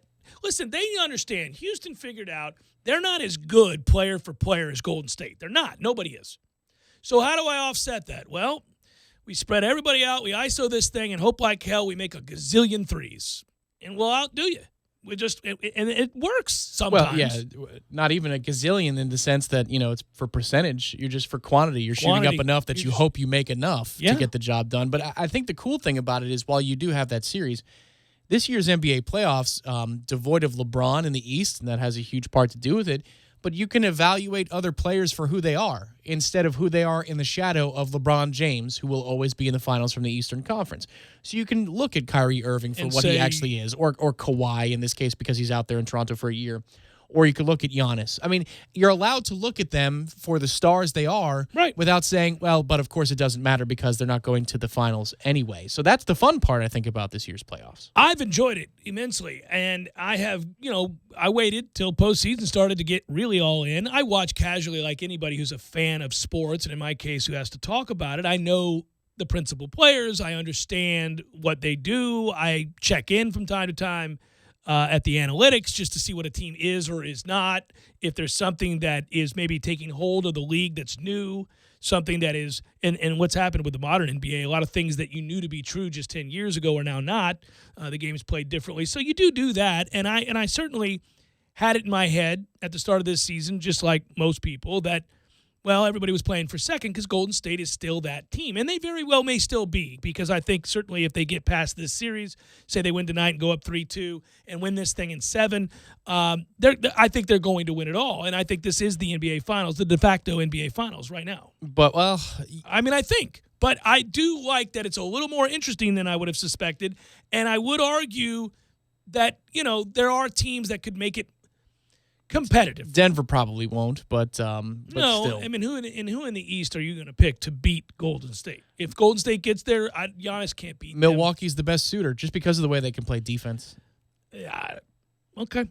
I'm not picking them to do so. All I'm saying is it's not 100% that whoever wins this series is going to win the title. It's not 100%, but it's highly likely, and I think that's what's so interesting in watching this. I mean, interesting in watching this because that's what's on the line. You don't always get that in the second round. You're getting it now, right? And that basically comes from the fact that Houston screwed around and lost late in the year. Well, the good thing is, either way, that this is the swan song for Golden State, because it would be a stunner at this point if Durant returns to Golden State. Definitely not going to return. No, he's tired of hearing all that nonsense that he created. It was of his own creation, but you could tell it irks him to his core now. It bothers him personally. So he's gone. And now the balance of power is wide the hell open, but you get to enjoy one more run at a Golden State if they can, in fact, advance out of this round. Think if Draymond Green hadn't been such a selfish dumbass and got suspended against Cleveland, because they would have won. That changed the whole series. Yeah. So if that didn't happen, they would have won that series. Not that I was rooting for that. I mean, I was fine with that, and that turns out to be LeBron's crowning achievement. I mean, what an amazing comeback, right? And then he played like a superstar should play with it all on the line. But he did that. If they hadn't done that, they would have won that one as well. I mean, what a run. I mean, that would have been one of the all-time Celtic-esque, Laker-esque runs for the ages. And now, I mean, it's still a great one. It would have felt so manufactured, and it does still feel so manufactured. And I think to Draymond, just for a second, even though he and KD clearly don't get along all that well. He would be impossible to get along with, by the way. I mean, Draymond would be. I don't think that, even if Draymond was a model teammate, I don't think that this would be any different for KD, because it's social media, it's perception, it's legacy talk. I think that is what's getting to him. What the national media does about legacy talk actually bothers him to the point that is what's going to make him move on more than anything else. The irony is it's what caused him to go to Golden State to begin with, because he didn't win the title, and he kept being told, you didn't win a title, you haven't won the title, what's wrong with you guys, how come you can't win a title? And he went, I'll go win a title, I'll join the best team. I'll do what LeBron did. Yeah, I mean, I'll leave and I'll go do it. But I would argue, again, we disagree on this a little bit, but I would certainly say what KD threw that little needle out there. I know. KD ran to a damn ready-made championship team that had already won. That's the only difference, is that they had already won. A couple won. times. So, I mean, it's like you're like, okay, really? I think LeBron knew what was going to happen when he and Bosh. I mean, he didn't say yes and say, I wonder if Chris Bosh is going to say yes. Right. No. That was a superstar team. I wonder if Wade's going to stick around. If he goes, though, I'll take over Miami. No big deal. No, he certainly knew that situation. I agree about that. Well, and I hate it. That's why I love guys like Damian Lillard, and they're going to get bounced because Denver's deeper and better. But he's stuck around, and I love guys and appreciate guys who will do that. I don't begrudge them the right to change teams and join a better one. I mean, you certainly can do that, but I also, at that point, have the right to judge your ass and say, all right, you're bitch made. What would be fun is if KD, just because he's a freak athletically, Let's say Westbrook's body breaks down a little bit. KD goes to New York. Maybe he wins the title. Maybe he doesn't. But then Russell retires. He goes back to OKC and wins. He's like, okay, I can go back now because I don't have to deal with that guy. And then they go get the job done in OKC. Well, the problem is they had it. They had it won, and they blew that series. And then so he leaves after they choke. They had it. So that's what really was the bad look. They had it. They had them beat. They had it. It was 3-1. It was before everybody remembers the Golden State 3-1, but they don't remember the OKC 3-1. It was 3-1. It was over. They had it, and then they choked it away, lost 3 straight, and he ran to the team that beat him. They had it. That's why people take issue. But while we're having that conversation, we also have to have this conversation, which is because the playoffs are a different animal, because benches get shorter, games become half-court games, and stars carry teams. That's always been the case. It then reveals to us exactly the 1A and the 1B. Mm-hmm. And so it is fairly obvious that Kyrie Irving is not a 1A. And that KD is. And that KD he took over that is. franchise. Well, yes. And at the end of games when they need buckets, it ain't Steph. It's him. Always these days, and he hits those shots. Right, Steph's hit a couple of closing baskets, but love Steph. He's when it's a 1 point game, maybe you're up, maybe you're down. Durant gets the ball, and you need an 18-footer. He also asks for it every time. He's like, I'm going to need the ball. Hey, Runt, give that ball. Give the ball over here. I'll get us a basket, and he does. He most of the time. And Klay Thompson stomps on the ground with a corner, saying, "Damn it, I want that ball." And he's going to demand a max contract, and I wouldn't give it to him, but that's what he's going to demand, or he's gone too. They'll break that puppy up. He's got an interesting disposition to him, Klay, at times. Yeah, I mean, this is what happens. He pouts a little You're bit. Fighting egos. This is the hardest part. I'll tell you what's weird, though, going back to the discussion. They need Joe Torre out there. That's so well played for people who get that running joke. For those who don't, they're like, what, Tom? So, really quickly, we knew Kawhi Leonard was already a monster because we'd seen it in San Antonio. If he didn't get hurt, we still... They would have beat Golden State. That's right. I think at least 7 games, you right? You and I agree on this. Yeah. Well, you know how old he was when that was happening? 22. He's 27 years old. He's still young. He feels like he should be 40. Well, when he was hurt a couple of years ago, that means he was, 25? Yeah. Yeah. So the Zaza closeout, he's a ridiculously dirty play. Really, really, really young guy, though. And he is an alpha. He is the man. You watch that dunk. Oh. Well, he's the quietest alpha there ever was. But it doesn't matter. As long as you get it done, right? You can be an assassin. I just want to know where he and Pop had the disconnect. If he's that quiet and humble, I mean, listen to what he says at the podium of a victory about not hitting 40. He's like, I don't care about hitting 40. I care about my team winning. That's Pop. So what the hell happened? But, KD says that, too, and I believe him. I mean, he's never gone for 60. He doesn't care about that. Like, I think Kyrie does. I think certain guys care. Yeah, Kyrie very much cares about that. But like, your great superstars don't need to do that. LeBron doesn't do that. He'll drop 30, 15, and 10 on you, and that's enough. It's about winning. Everything about his presence on the court screams he is a Spur. Like, he fit the mold. Something weird happened. Well, it was all medical. That was all. Pop call him like no. They call him out for being a bit of a Is that what happened? I doubt it. I doubt it. I don't think so. I think Pop's too smart for that. He has this asset that is insane. I mean, that kid is unbelievable. He is a superstar. Toronto's going to win that series, and they really shouldn't. But they're going to win that series because on the other side, we got all kinds of question marks. You got issues. Well, Philly's got all kinds of issues.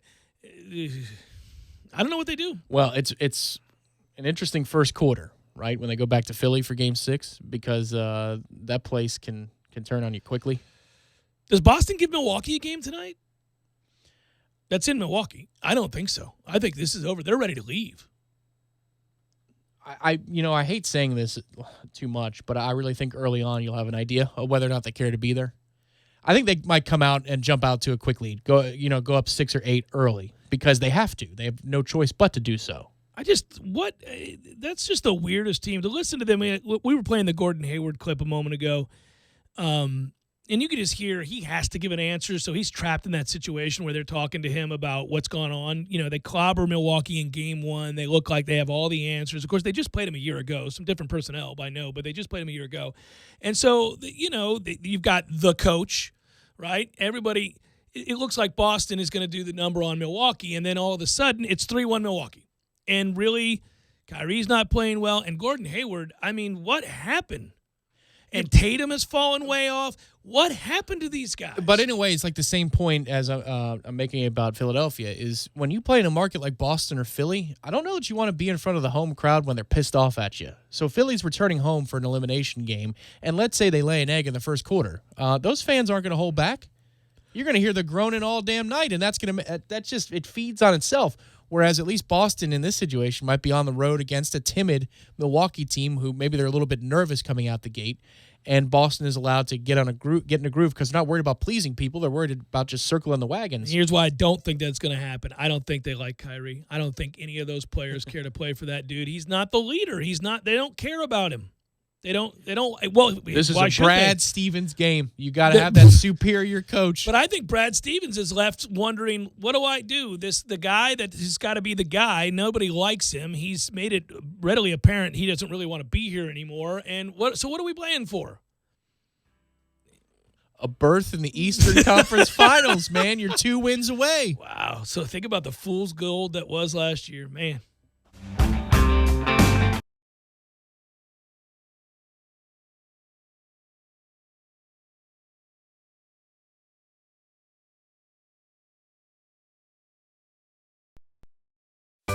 Sorry, boys, I did not have time to pack. We got this. It's right here, guys. We got this. I thought I could handle it. We got this. Moving doesn't have to be a hassle. Call us first at 2 Men on a Truck.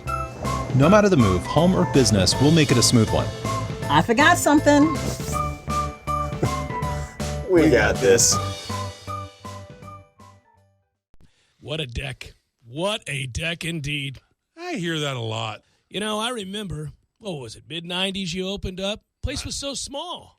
Now it's huge. All I know is a lot of good times have been spent on this deck. Man, people enjoy it. They laugh, they sing, they drink, they eat, and they celebrate all the goodness of the Gordo's deck. And you can come have a Gordo Smash. Delicious. Sitting on the deck with a Gordo Smash. That's a good day at the office. Or put a Cuban in your mouth. And other food. Gordo's, bringing the flavor and flair of Cuban food to Tallahassee since 1996.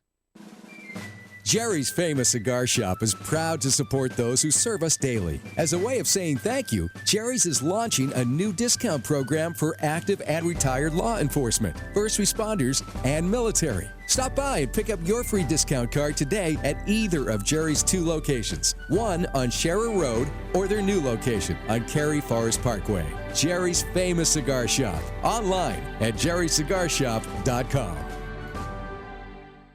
We're back with a state champion. That's right, a state champion head coach. His name is Titus Nixon. He is the basketball coach at St. John Paul II Catholic High School. Coach, how you doing today? Doing great, Tom. So I've got 2 questions, and the first one I'm going to ask you about is the state championship. What made this year, this team so special? If I had to use one word, I would say resiliency. We preach that word from the first day of practice that no matter what happens, we as a group need to stick together and we need to form a brotherhood that is so tight that nothing can break us. And our group was talented, but I think what made them so special is that they were resilient when things got hard. Instead of severing and breaking apart, they instead came together even stronger, and then also selfless, that this group put the team above themselves in a way that I have hardly ever seen in sports, whether it be on the high school, college, or pro level.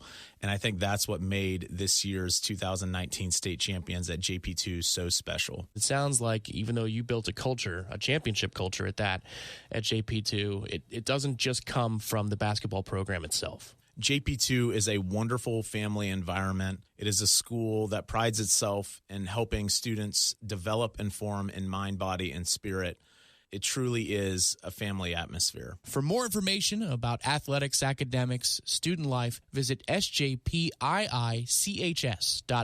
for St. John Paul II Catholic High School.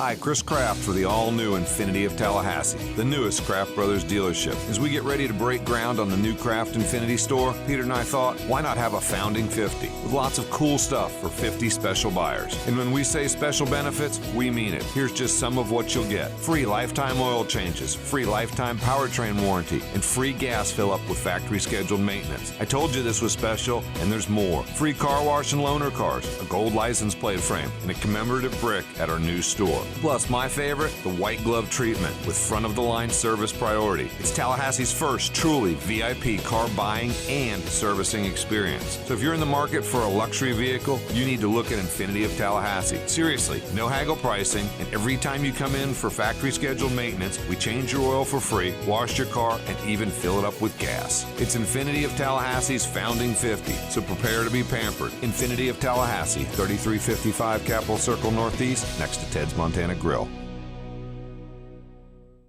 The Braves are back, and as 2019 heats up, Atlanta is looking for some huge wins as they set off to defend the division crown. Hit in the air to left field. That may be in the bullpen.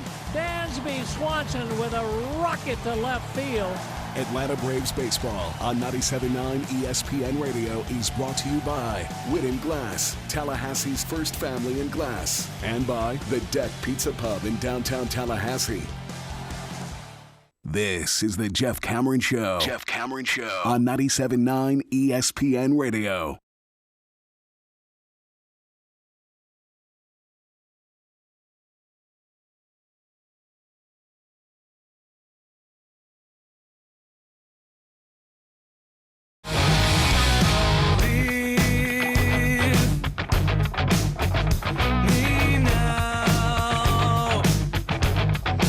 Jeff Cameron Show, 97.9 ESPN Radio. A sad story on the state of affairs for scouts in Major League Baseball. Just listen, I won't go through all this because I want to go to a different story. I'll bring up something funny. It's not a good time to be a scout in Major League Baseball. Teams don't need them as much as they once did, or at least in the way they once did. Here's the beginning of this story in Sports Illustrated this week.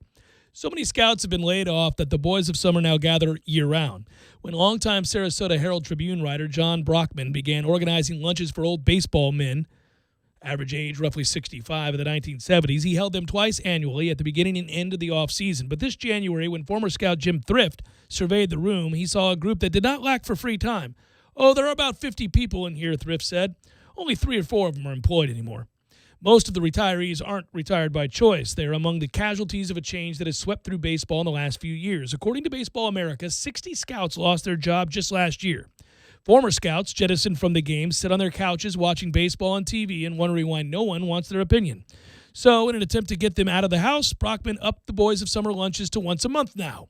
For his part, Thrift, 56, was told in 2015 that his contract with the Orioles would no longer be needed.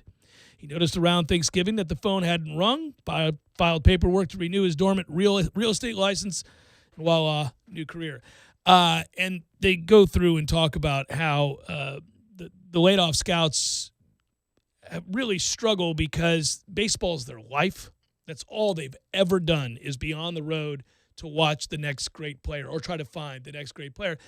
And it's a life of solitude, and yet the camaraderie amongst fellow scouts. The movie Moneyball did a great job with this. You could see the good old boy network, and I don't mean that in a derogatory term. They're all watching the same pitcher. They're all going to the same minor league games. They're all going to see, high school games. They're going to see these guys internationally. They're going, and they're sitting down there talking about whether he's the next great right fielder, he's the next great reliever, he's the next great catcher. And now they don't have jobs. And they never counted on anything else. What's your backup plan if you're a baseball scout? What do? Especially if you're a baseball scout for decades. Yeah, lifer. Like you're 58 years old and you've been covering and following and evaluating players for 35 years, or more. And and plus, and this is one of the, for people who don't get this, I understand. If you don't have an appreciation for or a fondness for the small things that make up baseball, then you can't appreciate sort of the folksy nature of the sport, right? Like baseball guys are unique. they have an appreciation for the smell of pine tar, the sound of the crack of a bat, the smell of the grass, obviously the sounds that make up your day at a park. Like, they could see nothing standing in the outfield watching a dude shag balls, right? Throwing in back to the infield and then doing it over again. And they're just talking ball. And it's the sound, it's the cleats on the clay, it's whatever it might be that make up that day, that experience. If you love that, that's infused in everything about what you're watching, what you're doing, what you can't wait to do the next day. Just you yearn to get back to that, to walk through those gates and to hear those sounds again. It's very unique. I don't feel that way with football. I don't feel that way with the squeak of the sneakers at a basketball gym. Some people might. I don't. I find them annoying. I love basketball, but I don't think of it. Like, there are people I know who they hear the squeak of the sneakers and they have the same feeling I get, or that a baseball scout would get in this case, of the sights and sounds of baseball. I don't. I always found that somewhat annoying, and I usually blocked it out. But the sights and sounds of baseball are special. For me, to me, baseball is pretty awesome and special. But to me, it's I walked a lot of golf courses in my well, you youth, like the sound of the it's the bag, man, clinking off that your means back. it's another round, another day in the sun, literally.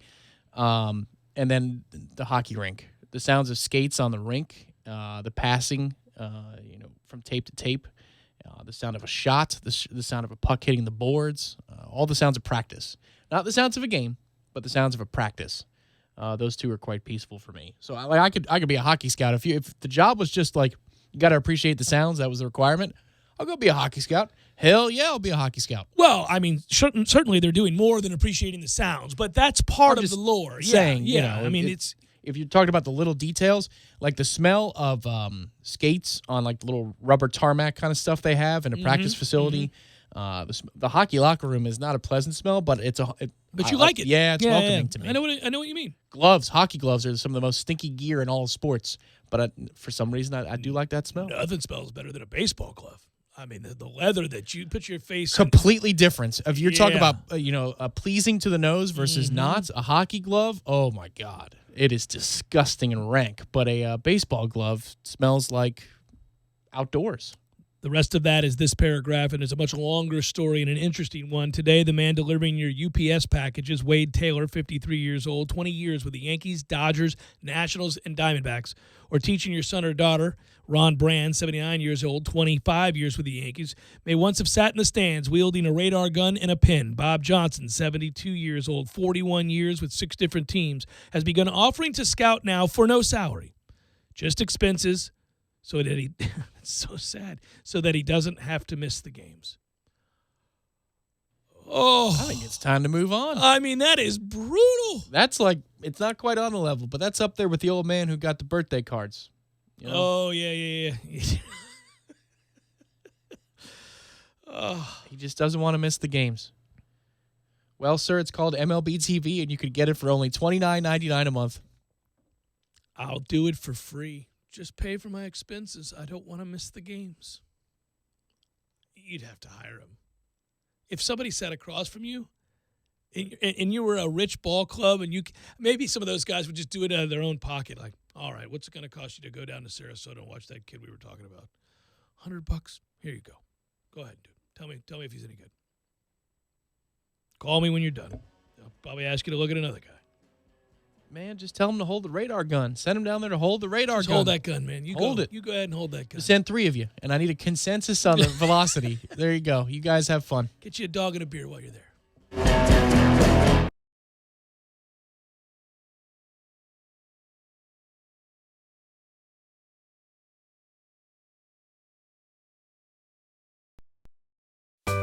Sorry, boys, I did not have time to pack. We got this. It's right here, guys. We got this. I thought I could handle it. We got this. Moving doesn't have to be a hassle. Call us first at 2 Men and a Truck. No matter the move, home or business, we'll make it a smooth one. I forgot something. We got this. 75 Appalachian Parkway. Tallahassee loves the Corner Pocket. Fonville Lewis Messer McConaughey sponsors Braves baseball so that all of you can enjoy the action. Ever since the days of Hank Aaron and Dale Murphy, we've been Tallahassee's home run hitting law firm. And because we don't get paid unless we win, we want to win every case as much as Chipper Jones wanted to win every game. So when you're injured, don't just trust any law firm to handle your case. Make the call to the bullpen for a trusted closer. To see our stats on the back of our baseball card, visit wrongfullyinjured.com. Fonville Lewis Messer McConaughey. Personal injury law is all we do. We all want more energy, more strength, more results. Well, welcome to Orange Theory Fitness as you take a step towards feeling more alive today. Backed by science, Orange Theory's heart rate monitored workout is scientifically designed to keep heart rates in a target zone, spiking metabolism and increasing energy. Orange Theory Fitness is a one-of-a-kind group personal training workout resulting in more energy, visible toning, and extra calorie burn for up to 36 hours. Experience a more vibrant life today with Orange Theory Fitness. To find out more, go to orangetheoryfitness.com. Yuengling Golden Pilsner, a highly sessionable beer, golden in both name and color. Yuengling Golden Pilsner is the perfect balance of hop and malt character for crisp and smooth thirst-quenching refreshment. Cheer for your garnet and gold with Yuengling Golden Pilsner. Yuengling, brewing good times for 190 years. Must be 21 or older. Please drink responsibly. A message from local beverage distributor Triangle Sales. This is a hamburger. And this, friends, is a Whataburger. A fresh 100% beef patty so big it can only fit on a 5-inch bun. Oh, there's another. Someone's going for a double. Maybe it'll be topped with melted cheese and, oh my goodness, grilled onions and grilled jalapenos. I'm not sure the speakers can handle any more sizzle. Good thing you can do more than just hear the difference. Good thing there's Whataburger. After 40 years as Florida State Baseball's head coach, Mike Martin Sr. is making this his final season. Join all of us here at Garnet and Gold as we celebrate the farewell tour for the winningest coach in college baseball history with limited edition commemorative baseballs, t-shirts, and caps in stock right now. And while you're here, check out Nike's hot new line of FSU baseball jerseys, tees, and ball caps. Garnet and Gold with 3 locations, West Pensacola Street, Collard, and Governor Square Boulevard. If you're a Seminole, we're your store. Shop local and go Noles. Very no heating and air conditioning, keeping you comfortable is what Barry does best. Now you can quickly and easily schedule an appointment or pay your bill from your mobile device. This spring, turn to the experts at Carrier. Learn more about great rebates and 0% financing for up to 60 months. Online at baranoac.com. Florida license number CAC 057652. Very no heating and air conditioning. ESPN Radio Sports Center. I'm Doug Brown. The Bucks haven't been to the conference finals since 2001. They can end that drought with a Game 5 win against the Celtics tonight in Milwaukee. Leading the series 3-1, the Bucks will get Malcolm Brogdon back on the floor tonight. He's been out almost 2 months with a right foot injury. As for the Celtics, they've lost 3 straight after winning Game 1 of this series on the road. Gordon Hayward. Throughout the course of the season, there's been ups and downs, and I think for the most part we've taken each game and tried to be our best. I mean, tonight it's no different. You got to forget what happened in the rest of the series. Try to be your best tonight. We win tonight, you don't know what's going to happen. So your whole focus is on let's do our job each possession tonight. Also tonight, Game 5 for the Warriors and Rockets in Oakland. That series tied at 2. In the Stanley Cup playoffs tonight, another Game 7, this time the Sharks and Avalanche in San Jose, where the Sharks already won a Game 7 in the first round, beating the Golden Knights in double overtime. Angels DH Shohei Ohtani goes 0 for 4 in his season debut against the Tigers Tuesday night. The American League Rookie of the Year is coming back from Tommy John surgery. He won't pitch this season. Former Packers GM Ted Thompson says he has an autonomic disorder which affects many of the body's involuntary functions. Thompson stepped away as GM back in 2017, but no reason was given at the time. Broadcasting live from the Tallahassee Dodge Chrysler Jeep Ram Fiat Studios in the capital city of Tallahassee. This is the Jeff Cameron Show, brought to you by Cornerstone Tool and Fastener on 97.9 ESPN Radio. Balls McWednesday, brought to you by Hobbit American Grill. Hobbit American Grill, celebrating 40 years of serving good food to good friends for good times. Online at myhobbitonline.com.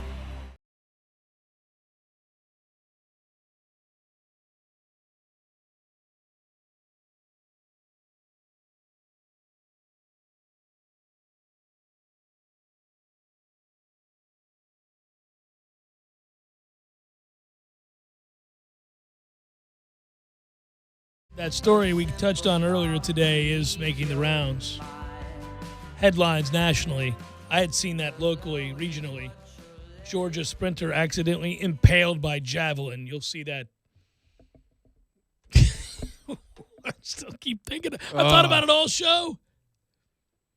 I keep thinking about that poor bastard working hard out there, doing what you got to do. I mean, I can tell you that I've been buckled over by something far less severe, and so I can't imagine what this is like. But I know that thing probably went through him like a warm knife through butter.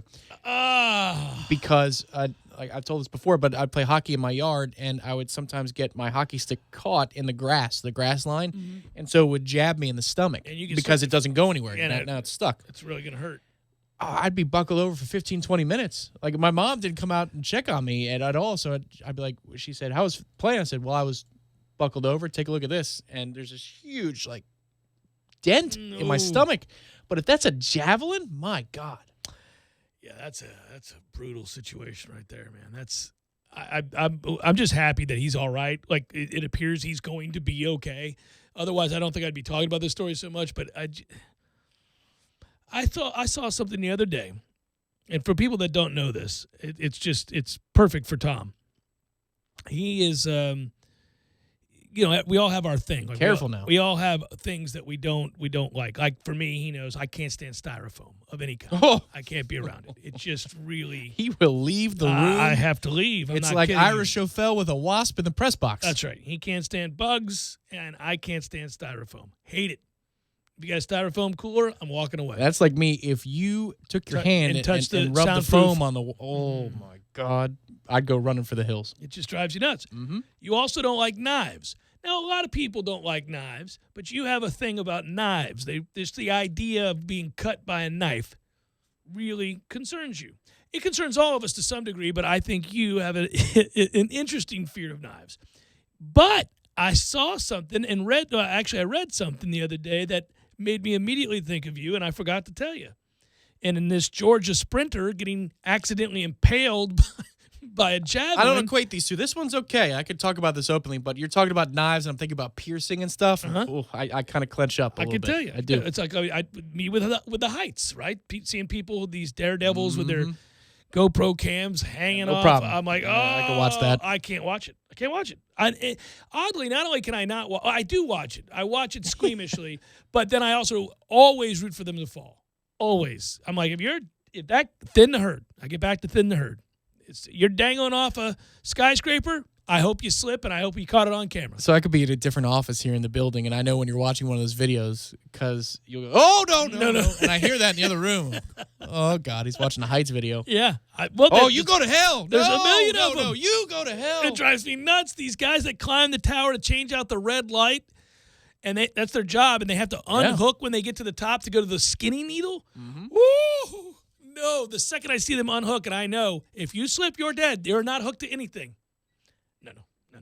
Anyhow, it's very troubling. Oh, my palms are sweating. My palms are sweating right now. There you go. All right, so bringing it back to the Georgia sprinter impaled by the javelin and your fear of knives. The guy in the article I was reading had been stabbed 17 times during an assault. He was robbed and assaulted on the subway. Many moons ago. Like, it was part of a different art. Anyhow, I don't want to get into it. It was a long article. Guy's fine. But he was describing, because they asked him the question about whether he thought he was going to die or not, or what. And he said, oddly enough, when you're being stabbed, it doesn't hurt. You don't feel anything. He said, because, adrenaline's going on. What the hell are you doing to me? And you don't even realize it. It's only after that, and you... you're just bleeding internally. It hurts the second the knife goes in, but that's it. You don't feel it anymore. It's really brief. So I thought about you, and I don't know, and I hope you never know, and I don't want to know, but apparently you can get stabbed 17 times like this gentleman, and you're like, it didn't really hurt. I thought I might bleed out, but it didn't really hurt. That's good to know, isn't it, Tom? I don't know. Because when you bring that up, all I can think about is the sound of the somebody crew. being stabbed? Well, no, the sound of the crew working on a week ago when I was getting stuff done because I was numbed up, and you could hear it. You could hear them working on you with the scalpel. That one messed with you a little bit. Well, it didn't until I thought about being stabbed 17 times, like I'm Jon Snow over here or something. Don't be stabbed 17 times. Anyhow, imagine the sound of that javelin going through your boy. That's for some reason because it's a javelin. It's no. That's even worse.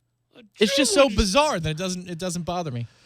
Yeah, no thanks. That's a toughie. So I'm going to bring this up just because it's also something that would make you laugh, and it is so perfect, and it is exactly what we all think. And every time I bring this guy up, I don't know if it's just because they think he's country or whatever it is. I don't know why that's an attribute that you apply to him and say that you think it's a good thing or not, because people email us. But when I bring up Bubba Watson and make fun of him, which we both do because he's the worst, but when we bring him up, people are like, I like Bubba. They're always sympathetic because his name's Bubba. I don't know what it is. I mean, I know he's from Florida, so maybe that's what it is. But here you go, further confirmation that he's exactly what we think he is. This is just funny. A spot on U.S. international teams like the Ryder Cup and President's Cup has long been a top priority for Bubba Watson, especially if he can only go as an assistant captain.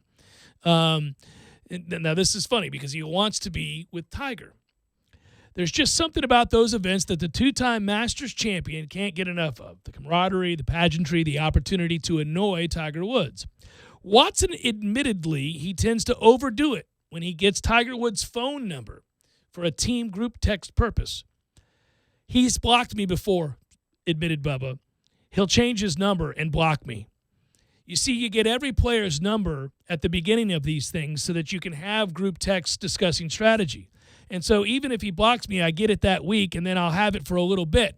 I send him so many text messages with questions, random stuff, or I'll say, look at this, and look at this, that at some point he decides he's had enough.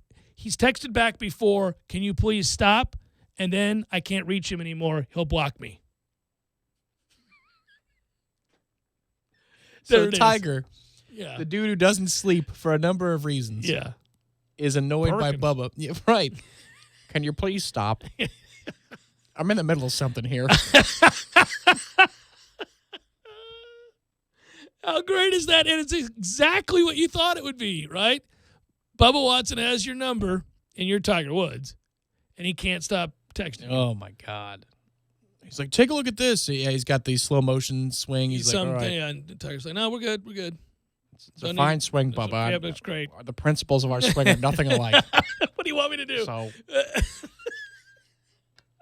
I'm just picturing Tiger Woods feeling the buzz in his phone in his right front pocket, thinking it's a chick, and he's all excited to see which chick it is. And he's like, oh, who is it? And it's Bubba Watson over and over and over again. Like he's like the name and it says a-hole, like it says the word, you know. Damn it, Bubba. He's like, he's got 7 possibilities set up for that week, all at various locales where he's going to be. So he lands wherever he lands for some seminar where he's got to speak on behalf of corporate America, and he knows somebody there, perhaps a Perkins worker, and he lands and he's excited because his phone starts buzzing as soon as they get Wi-Fi. All 6 texts that he missed are from Bubba. Yeah. Well, yeah, exactly. He's he's in a meeting with his agent, and it's like, well, like the first one, like Tiger got a text. Well, wait, if there's 5 more, then it's Bubba because he texts in 6s. So let's just wait. Oh man, we all have people like that too. Double texters and triple texters. I could be a triple texter at times. I'll send you 3 quick notes. No, but you're good about it, just like I'm good about it. We don't beat each other up over texts. I mean, it's okay. No, I mean, what are you going to do? I'll text you if there's something that's funny that you need to know. One of my weaknesses is I do send something before my whole thought is complete, so I'll send you my thoughts as they come in. So it's like one thought complete, send it, instead of just waiting 10 seconds and compiling one efficient message. Well, that's why I wait before I answer your text. I know there's a possibility. Matthew knows this more than anybody. I'll send like barrage. Just not. Yeah, he does too, though. So there you go. But, yeah. There's that, and you're like, that. Good. And don't forget this. And I'm like, oh, geez, this poor guy. Yeah. Oh God. Because when it's like sneezing, like the 1 is okay. We get to 2. You get, and then 3. Get a hold of your immune system. Right. What are we doing? And what's 3? Go to hell.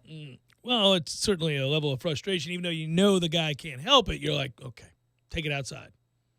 So that's what Bubba is in terms of communication. Bubba's exactly who I thought he would be. He's exactly who I thought he would be. Bubba, you don't care about anything. Like you pretend to care, but then you get on the course and you just hate people. It would drive me nuts. No,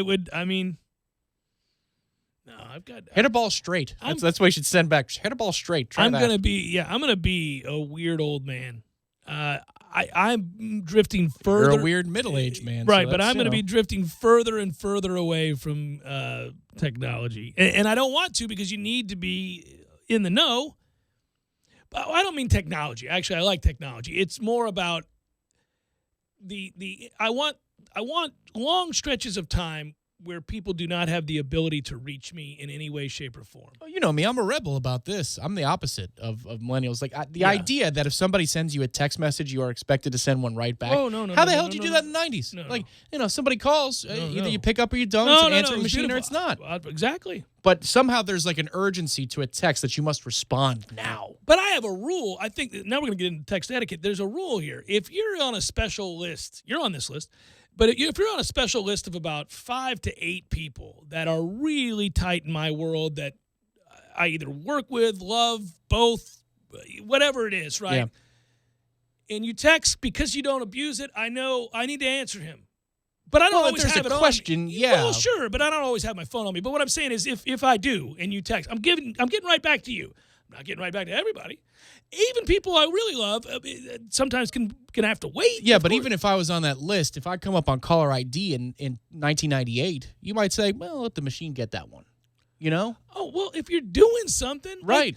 We had this discussion once before about old people are so used to the way things were with the telephone that if their cell phone vibrates, they think it's the end of the world that they can't get to it and answer it immediately because they come from a time where if the phone was ringing in the kitchen, you don't know who that is, and they may never call back, and you better get there.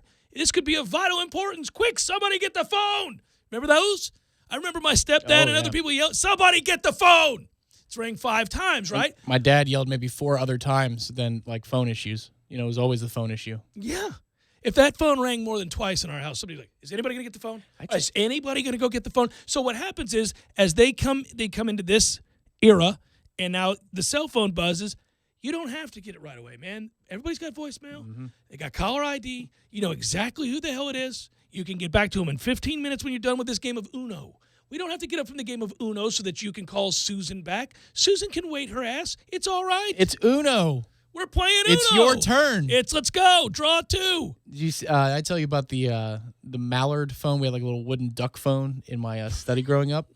Of course you did. It had why? It's just the best because it's just perfect. You had a big house, you were well off, and you had a Mallard phone.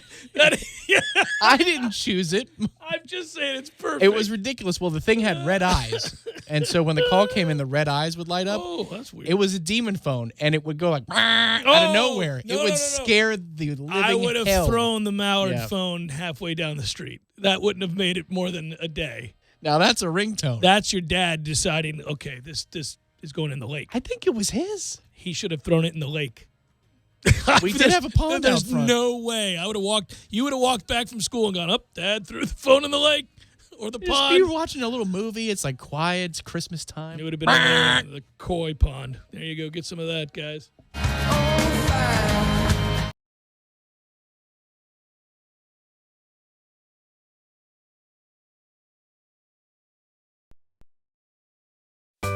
Sorry, boys, I did not have time to pack. We got this.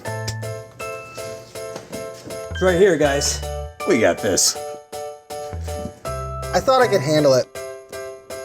We got this. Moving doesn't have to be a hassle. Call us first at 2 Men and a Truck. No matter the move, home or business, we'll make it a smooth one. I forgot something. We got this.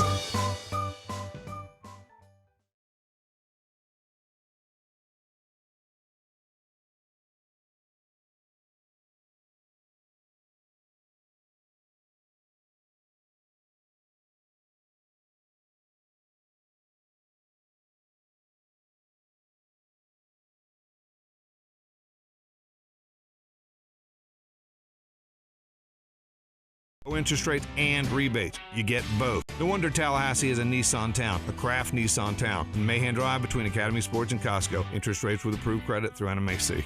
Thursdays are Friday Eve, and that's a reason to celebrate. No matter what you're looking for, they've got you covered every Thursday down in College Town. Centrale offers 50% off select pizzas all day, every Thursday. Or you can stop by Township for Taco Thursday. $2 house tacos, $2. Madison Social offers the Social Agreement. You and a buddy can split one order of wings, 2 Madso burgers, 2 bourbons, 2 proof Madison Socials, all for just $40. See what they did there? And don't worry about parking. Plenty of spaces available in the parking deck or surrounding lots. Check out all the Thursday College Town deals right now on ThursdaysInCollegetown.com. Hey, this is Jeff Doxey, representing Premier Fine Homes. I'm proud to announce Premier's newest community, Brookside Village. Brookside has the great schools you want, some larger home sites, and is conveniently located on Ox Bottom Road between Ox Bottom Manor and Moore Pond. Call or text me today at 545-4747 or email me at jeffdoxey1@gmail.com. Remember, before you buy, try me at Brookside. Mother's Day is this Sunday, and ProFlowers is offering an amazing special. 1 dozen assorted roses for Mom for $19.99. And as a special bonus, double the roses and get a premium vase for just $9.99 more. Go to ProFlowers.com, click on the blue microphone and enter the secret code 8585. With fresh flowers, express delivery, and unique vases and accessories that Mom will love, ProFlowers has everything you need to get your Mother's Day shopping done for all the moms you know. Order now from ProFlowers to get amazing savings. Just pick a delivery date and its freshness is guaranteed or your money back. 1 dozen assorted roses sent fresh from the farms and guaranteed to stay fresh and beautiful for at least 7 days, starting at $19.99. Or double the roses and get a premium vase for just $9.99 more. Order now because Mother's Day is this Sunday. The only way to get this amazing deal is to go to ProFlowers.com, click on the microphone in the upper right corner, and enter the secret code 8585. That's ProFlowers.com, secret code 8585. Tee it up at the Edwin Watts Golf Outdoor Demo Day this Friday, May 10th from 11 till 4 at the Southwood Golf Club with exclusive Demo Day savings. Get custom fit by vendor reps from Ping, Callaway, Mizuno, Cobra, TaylorMade, Titleist, Srixon, Cleveland, Wilson, and more. Trade in your old clubs and get a 50% bonus trade-in value towards your new Titleist TS2 and TS3 driver purchase. Some manufacturer restrictions may apply. While you're there, register to win great prizes. Don't miss the Edwin Watts Golf Outdoor Demo Day this Saturday from 11 till 4 at the Southwood Golf Club. Edwin Watts, home of the 90-day satisfaction guarantee.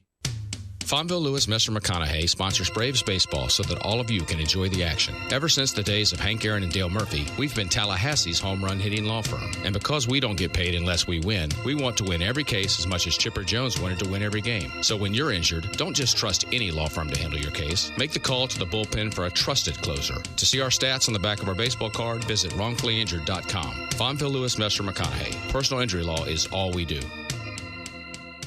Need help moving? 2 Men and a Truck Tallahassee provides professional home and business move services, both locally and long distance. For your next move, visit 2men.com or call them at 850-224-2232. 2 Men and a Truck, the movers who care. Thompson Services of Tallahassee, LLC, has been servicing the Tallahassee area for over 20 years with a variety of services from tire repair, new and used tires, changing of big truck tires, and 24-hour roadside service. Thompson Services of Tallahassee also will detail your car to perfection with wash and wax and a variety of affordable packages to have you riding nice and clean. Thompson Services of Tallahassee is located at 3014 South Adams Street, right across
Cameron Show, at least for today, and I thank you for tuning to it. I'm Jeff. That's Tom. We're online, ESPNTallahassee.com. That's where you're going to listen live via the streaming free. Always don't miss anything. But if you do, I'll tell you what, all 3 hours can be found both on iTunes and our own Audio Vault. You can always email the program if you want to reach out to us. By the way, really, we've had 4 or 5 quality emails come in over the last 2 weeks. I don't always respond in email form, but I do acknowledge that we read these emails, and I do appreciate it if you take the time to write an email. And I don't even care if it's critical or if it's, obviously it's nice to read, high praise, but I understand not everybody loves you all the time. That's fine. I'm not that sensitive. So whether it's criticism, whether it's just a shared observation, whether it's a question that requires a little bit more long form to answer, whatever it might be, if you're praising Tom or Matthew, whatever, if you take the time to write something like we've gotten recently where it's 2 and 3 paragraphs, well written, well thought out opinions, well, I appreciate that. And I don't know that I always say that. And I'm not great about getting back to everybody because we get a lot of emails, and that's just something that gets lost in the shuffle. But I do read them, and they do get forwarded to me if they're worth a damn. The staff here does a great job, and they send them to me, and so I appreciate their work, but I also appreciate you guys taking the time to write. President's Day, that's when you'll hear back. That's true. It's a new tradition, and I actually got back to people that I hadn't written back to in like 3 years. I had one guy go, holy, President's Day is real, because he'd heard me say it on the air. So, yeah, you'll hear from me on President's Day. That's a lounge around the house day. Sit around drinking coffee, listening to good music, responding to people I haven't written back to in years. Hey! Well, now it'll only be a year, so that's good. That's right. I caught up with just about everybody if I still had the email, which is another thing, by the way. I love that my email habits and or message habits irk the bejesus out of a certain friend of ours who is anal retentive and has a real hard time dealing with anything that's remaining on the screen. So, for example, on Reds. Yeah. So, for example, right now, I can't believe I'm reviewing this because people are going to go, oh, my God, that's like nails on a chalkboard. Can I guess? Well, you've seen my phone enough. Okay. But you can, I don't know when the last time you happened to glance over and see it because okay, what do you think? How many emails do you think I currently have on my phone? I can't see that far. So 57,200. That's a good guess. I have 55,108 emails currently. God. The last email I got, let's see here, was from Hilton Honors. I could just delete that. Like, right, Millar right now would be going, delete it. You don't need to read about Hilton Honors, but I'm a Hilton Honors member, Tom, and I'm going to save that for later and then respond to Hilton on President's Day. Yeah, on President's Day, yeah. Thanks for the honors points, Thanks, guys. Yeah, it's all the robot emails. Wouldn't that Thank be you. great? Yeah. So then from there, I've got an email from PGA Tour Network, where I work. Recently, SiriusXM re-upped me and Trey. I'll be doing that show tonight, so that's pretty cool. Year 4, can you believe that? We've been on the air for 4 years on that show. Time flies, but I have an email under there from them. Feels like yesterday It that does feel like we went to a certain lunch. And it's crazy. It was right. 4 years ago. That was 4 years ago. 4 years ago Wow. that happened. And so anyhow, that's happening. Why did I bring all that up? Oh, I was thanking the emailers. I was just thanking everybody. And if you want to email, you can. JCS at 979ESPN. Also to humble brag about getting picked up on SiriusXM. That's not why I did it. That was the second email down. You're more clever than that. He plays chess, folks. No. That's true, but that's the damn email. I'm not going to ramble on about that. What email do we have here? Oh, Jeff, you're the best husband ever. No, Thank you so much. I didn't get that one. So I have. I'm just going to leave that alone now. I'm getting more emails because I brought it up. You hear them dinging while we're on the air here? I forgot I got to mute this. People are now sending me emails. Remember the burner account. Just don't read the ones from the burner account. Yeah. I won't read those. Those are all the ladies propositioning me. I can't, don't want that on the airwaves. We love sports talk radio hosts. That guy right there. Woo! Just listen to him. Send him an email, Susan. They call them the mic chasers. On Twitter, it's at Jay Cameron Show. Hello, YouTubers. Got my shiny bald head today. No hat. Glean so pretty.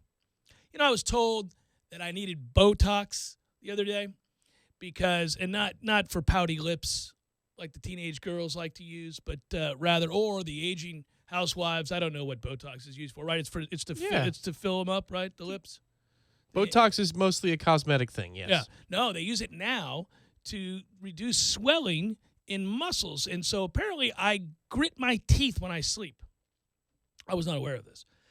Usually my wife complains about everything with me, and she doesn't complain about that. I would have assumed I would have heard it. You can't hear that unless my children, I can hear it when they're doing it. They grind their teeth. It's awful. Man. What? Oh, most kids do, yeah. Ooh. Most kids do. It's just a habit you go through. It's awful. When you walk in the room, you hear it. You're like, oh, stop grinding your teeth. I shake them.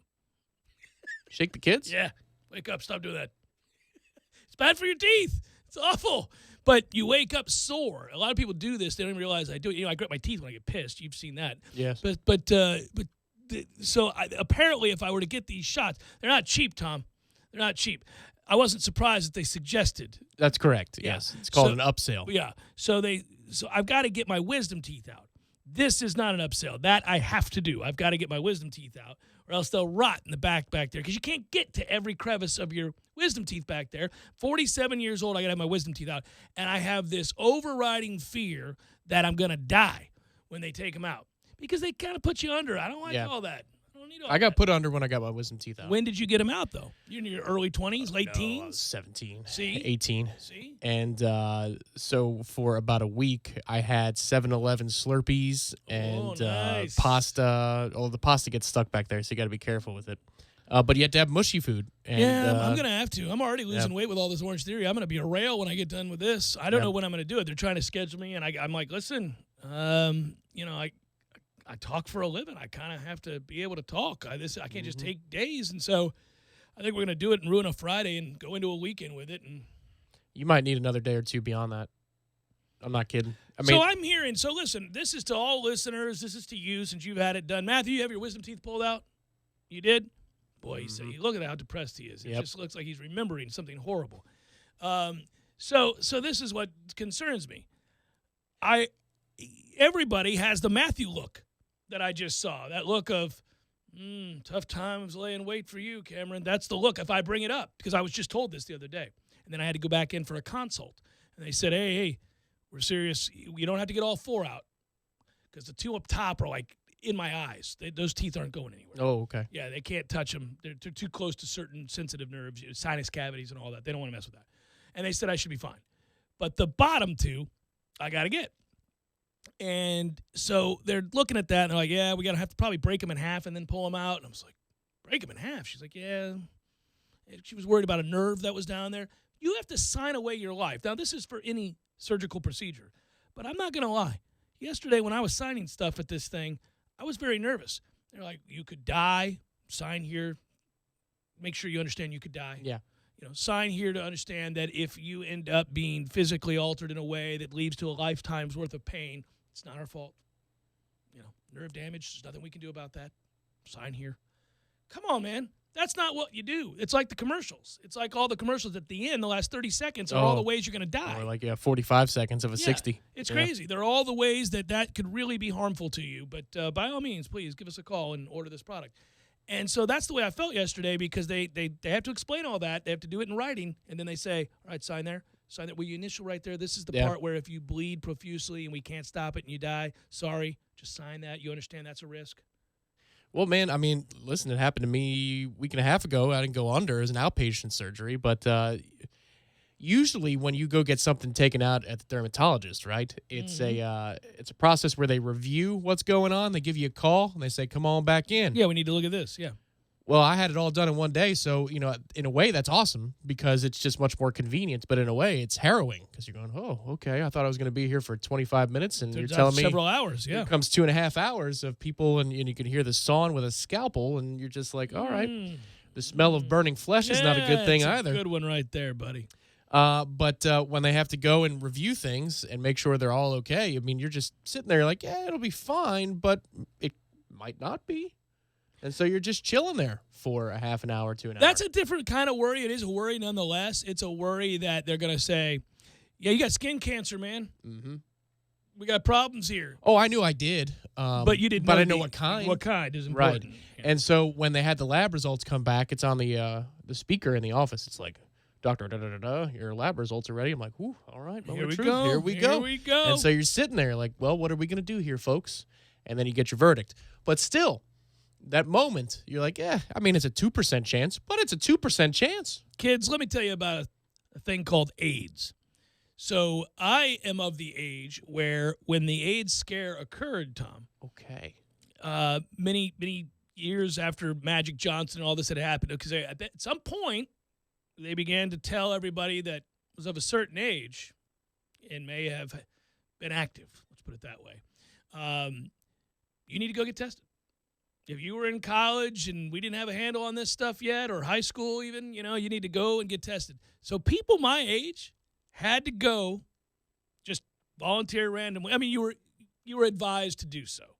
Even, I mean, I wasn't, I'm sure some people said, F that, roll the dice. Yeah, I mean, I was pretty certain I was okay. I was never addicted to intravenous drug use or anything like that. And yep. And there you go. And yep. so anyhow, Moving and so on. yeah. So then I thought, all right, well, got to go do it. And I remember my buddy had done it, and he was like, it's kind of nerve-wracking. And I go, what? And he's like, well, you're thinking back on your times that you were active, and you're thinking back every one of those times. Were you wise? Were you not so wise? And you just sit there waiting. It's a toughie, Tom. It's like one of the, you're like, God, Lee, why did I do that? Start questioning yourself, And anyhow, obviously everything's okay. And but that's a weird feeling when you're waiting on a medical diagnosis that could forever alter. And listen, there are people who have gone through hell and back listening to this. I'm not trivializing any of it. It's a human experience. It's one of those things where you're sitting there and you go, ooh. Well, I can tell you this. Okay, so my cousin on my mom's side, who we kind of look alike, so that tells you that genetically we're somewhat closer probably than a cousin on my dad's side. He had cancer, and he had testicular cancer. And it's a really... He told me this great story. He beat it. But he came on to death's door. There was a family reunion. Won't talk about this too long in New York years and years ago. Yeah, I know this story. It was kind of... it's a tough one to get through. Well, it was assumed that maybe you need to get up here, yeah, kind of a thing. Woo. And he was physically active and all kind of stuff, but you're like, make sure you get some time to spend with your cousin. And so we did, and then he ends up beating it, which is just fantastic. It's the best, yes. But then you flash forward 5 years later, and you're getting an ultrasound, for potentially having that. And you're just like, oh, my God. Because something comes up, and you're like, well, I don't know what this is. And so you're getting checked, and you're doing what you should do, which is go see the damn doctor when something's wrong, like so many guys don't do. I have a spotted record on this. But I was very vigilant on this one because of my cousin. Now you got to be, yeah. And the tech tells you got to wait for somebody to read. They know what's going on with the imaging. Yeah. And you don't want to get the tech fired by demanding they tell you what's going on. Right here and now, yeah. But they know, and you're just like, and they go, and they're kind of humming, and then they stop humming, and you go, why did they stop humming? Why is he stopping? Yeah. Is that a death sentence? What's going on here? Jesus. It's getting old stinks. And I was like 24 at that time. Well, yeah, try being 47, buddy. Soon to be 48. They're testing for everything. I'd these like days. to try being 47 right. or 48. It's important. It's important. Just like this baseball game Florida State just started. Hey, how about that right there, buddy? We go from that's not life or death. No, we go from testicular cancer to baseball, just like that on the Jeff Cameron Show. So baseball game has started. We'll update you. Maybe we will. Maybe we won't. They lost the second game yesterday, which is most unfortunate. And the bag's loaded in the ninth too. The Albert at bat was the tough one because it's tough for anybody, but if you're like a low level to mid level minor leaguer or college player, which he projects to be a decent pro prospect, when you got 96 and then the slider to go with it, he swung a ball 4, but that's really tough because you got to defend against 96 at 3 and 2. And that wasn't the one that ended the game. Of course, it was the Smith rollover to second base on the first pitch. But that was the one I think that turned the tide there because that's ball 4. It's a 3-2 game, 1 out, all that kind of stuff. Needless to say, it'd be nice to get a win here. Kind of got to get this one. Well, considering Stetson's RPI figure, which is not good. Yeah, 3 digits, I do believe. Yeah, you kind of got to win this one here. Yeah. Let's get this one done. Last night we went into it. I'll talk about it here in a second.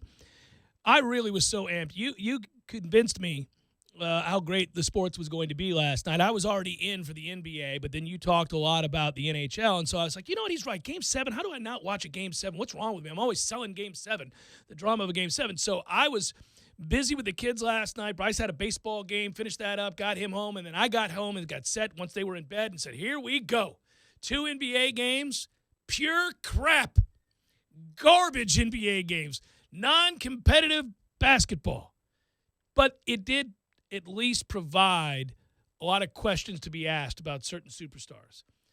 Some people who want to be the man but can't be the man, people like that. So we'll touch on it again here in a second. Specifically and only Kyrie Irving is who you're speaking of. Embiid's just garbage right now. I'm about done with him, too. What are we doing? Are we just going to be incessantly sick? Yeah. It's playoffs, dude. Yeah. I'm going to need you to buck up, That's soldier. all anybody's talking about is from a couple of nights ago. The fact that Kyrie is, he's about. Well, here's why. He asked for this. He Yeah. left Cleveland because he wanted to be the man. Yep. And now you have a chance to be the man, and you can't be. And then last night it's about Ben, because Ben Simmons, he was scoring when they were down 12, no problem. We're down 16, no problem. He's useless. But he's 22 years old, so it's hard. You just don't want to say it's over because 22. They're playing 4-on-5 when the possessions matter offensively. And then Embiid, I was telling Matthew that it's his squad. So the Sixers told everybody, hey, wait on the process. And you got Simmons and Embiid with that process. What do you really have? Well, the question You'll is, have another team if they don't win this that can't get out of the second round of the playoffs again. that's true.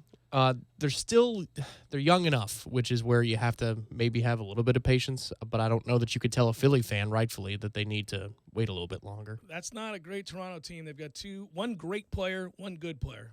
The rest is... I know, but buckets are flying last night. I mean, you get about a quarter and a half in that game. You're going, so it's going to be one of those. All right, well, let's gear up for the next one. Yeah, 125.89 will hurt your feelings. 124.98 will hurt your feelings. I'm beginning to believe, by the way, I've watched every one of the Nuggets Trailblazers games. Denver's better than Portland. They got more answers. They just have more answers. And it's really cool to see Malik Beasley scoring around the rim in moments where the crowd is into it. Yeah, he chipped in 10 last night. Yeah, he's just a fun guy. He's not counted on to be anything, but he can when they need him come off the bench and play well. He does. You know, that's a cool team. They're a fun team, and they might have a little something for 2 exhausted teams to start the third round. So whoever comes out of Golden State, Houston, that's a bloodbath. Mm-hmm. That could be an interesting series early, not late, but early, because Denver is a feisty team. They're a fun team. If Houston comes out of that series, then it's anybody's game across the association. I believe the winner of that series is going to win the NBA championship. But and so I don't need Houston to win. Houston, Milwaukee? You sure? I'm not sure, but I would pick Houston, yes. Okay. Now, I like Giannis a lot, and he's eminently more likable. Oh, the way they defend. It's easier to defend, I think, Boston right now. That's a lost team. They don't know what they are. Watching Boston is a team that doesn't have any idea what they are. Kyrie doesn't take over games like a superstar is supposed to take over games. Mm-hmm. Not playing well. Doesn't defend anybody either. Tatum took a huge step back this year. They thought he was the next great thing. He's not. And then from there, you just have, what do you have? I mean, Rozier's been hurt and he played, but I mean, they don't have. Okay, so what would you do with a Milwaukee-Toronto series? Because last night, I mean, listen, that's a fun series. It's not sustainable, but I mean, so I'm flipping back over, and by the time I quit, they'd gotten it up to 16 or 18 before the break, did Toronto. But I was flipping back from the hockey over to the basketball, and Kawhi started whatever it was, like 2 of 7, and they're up 12. You're like, oh my God. Yeah. Okay, so here's a night when Kawhi doesn't play well, and you're telling me that everybody else is going to fill up the stat sheet. Yeah, that's that at least makes it interesting for Toronto moving forward that they have it in them. Siakam's a nice player. That's the other guy. Streaky as hell. That's what I'm saying. Siakam's a nice player. He can carry you when you got. That's the problem with some of these teams that I'm noticing. For example, Philadelphia. Let's reverse it here for a second.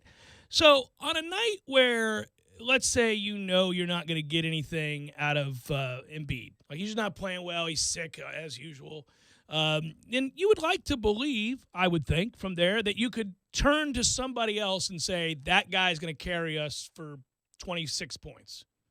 Butler, somebody's going to carry us for 28 points, be a star. That's what you got Butler for. That's the whole reason he's there, right? Somebody, when your other guy's down, that can get.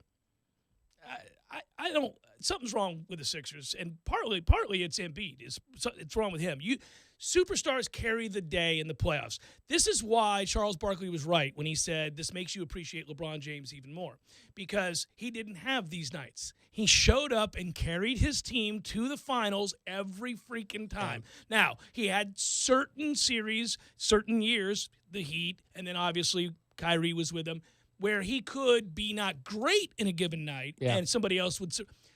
But you go back and look at his numbers. Oh, like a bad night for him is like 23 with 11 assists because he knew he wasn't shooting well. That's what I mean. Yeah. Like, you go back and look at his numbers. There are no where the hell is so-and-so. I mean, outside of the finals against Dallas where he sat in the corner and sulked and who knows what the hell was going on there. There are no times in the playoffs, certainly not on the way to the finals, where you could find that he's just a no-show. You're just like, oh, so the best player on the team's just not going to show up tonight? The Sixers have guys who just don't show up. And the Celtics do too.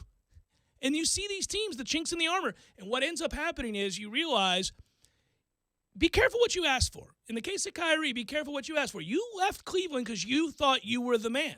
And you didn't like giving credit to LeBron. So you said, I'm out. And I'll go be a star. He could be a man for a game, like the man for a game. Yeah. He could drop 45 or 50 on you and because he's a freak sometimes. make it look easy. But, the other problem is, and this gets back to our conversation we were having earlier, which is I was saying I don't like my best player to be a guard, like a true guard. A hybrid, fine, but I don't like him to be a true guard because he's struggling to finish at the rim right now. They're not letting him finish at the rim. In the regular season, he gets a lot of those finishes because he's immensely talented, and those teams have a game the next night. They're scheming for the next game and the next game and the next game. This is where everything gets shortened, right? And they scheme for you. Yeah, it's like what's more sustainable. Of course, Kawhi can have an off night. I mean, just take a look at the first half last night, and he was obviously doing everything else. Well, he still finished with 13 and 11. Right. But I mean, you start 2 of 7, and yet you're impacting the game. Obviously with the he had more boards, than that. the Sorry, assists. I didn't know. Golly. But if you look at what's more sustainable, Giannis can't shoot all that consistently, but he can get to the rim whenever the hell he wants. Because he's a freak. Kawhi can do either. And obviously Kawhi's a better free throw shooter, even though he's had some hiccups of late. Yeah, you can't count on Siakam to do what he did. I agree with you. But he does have nights where he's streaking. Green, yeah. Yeah, so, I mean. But I go back to the Sixers. They're going to end up firing their coach. If they get beat again, think about this. And this is important because he talks so much smack. Embiid loves to taunt. And when they lose again, this will be how many times? He's not afraid to do that. Well, that's what I'm saying. So this is what there are plenty of people right now chuckling about all this because they will taunt when they're winning. But this will be, again, not getting out of the second round. You got to trust that process just for a little bit longer. Yeah, I mean, how much longer? Wow, 6 in double figures last night for the Raptors. Yeah, I mean, obviously a lot of guys can fill it up late. But that's also how a game gets to be, a 30-plus point ass kicking. I mean, Yeah, even still, I forgot about this, too. I just saw his name because he finished with 10, and the plus-minus was plus 27 on the court for him. But when Serge got hit in the head last night. Ooh, bleeding everywhere. And, I mean, all over his hand. Yeah, it was gross. I thought he was in trouble. Also, the number one thing I took from last night, was that Greg Anthony who was doing the analysis? He's back. I think that was Greg Anthony. If it was, because his voice sounded familiar, he was, before the game was a blowout, he was not interested to be there in the slightest. He was thinking about women. He's like, yeah, well, that's what you do in the half court, and that's a good play right there. And Ian Eagle's like, and another finish at the rim, and it was a great play, a nice athletic play. And he's like, well, that's just a good move right there. It's just a great move down low and finishing at the rim. Disappointed that both games were over at halftime. You had 37-17 in the second quarter. The Raptors outscored the Sixers. That's pitiful. Yeah, exactly. And that's with Ibaka being gone for a good chunk of the first half with the injury while he's getting stitched up and put a bandage on, and Kawhi's not shooting the ball. Like, that's the sign where you go, whoa, what's this? Go look at the numbers. 538 did a piece today on Marc Gasol's defense against Embiid, and Embiid is just getting this shouldn't happen. Which is funny because just a few games ago, Embiid made Gasol look like he was Kyrie Irving size. And now all we're doing is going, where is Embiid? And, Embiid once said about his own game, and it's noted in that article, I'm the most unstoppable player in the league. Okay. Well, you also don't get out of the second round. Well, allow me to retort. It's Jeff Cameron Show, 97.9 ESPN Radio.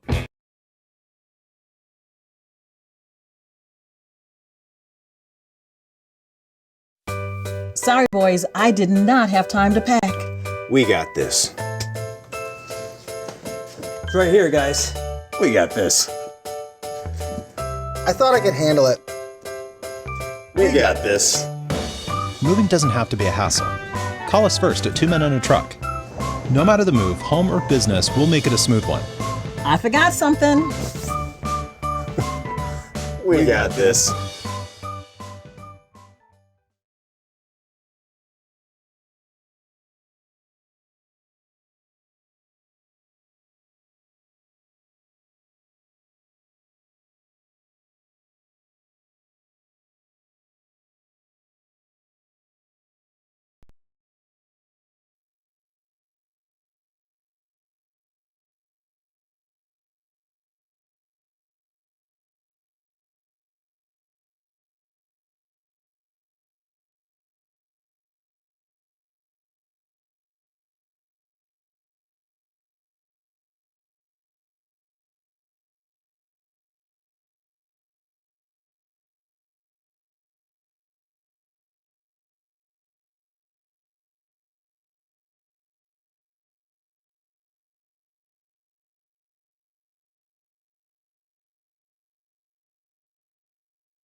Florida State's own, my man, sophomore John Pack is, picking up the accolades. Got his second selection in as many years to the All-ACC team announced by the conference this morning. Good on you, Johnny Pack. Pack follows his ACC Freshman of the Year honor in 2018 with a consecutive bid amongst the conference's best golfers.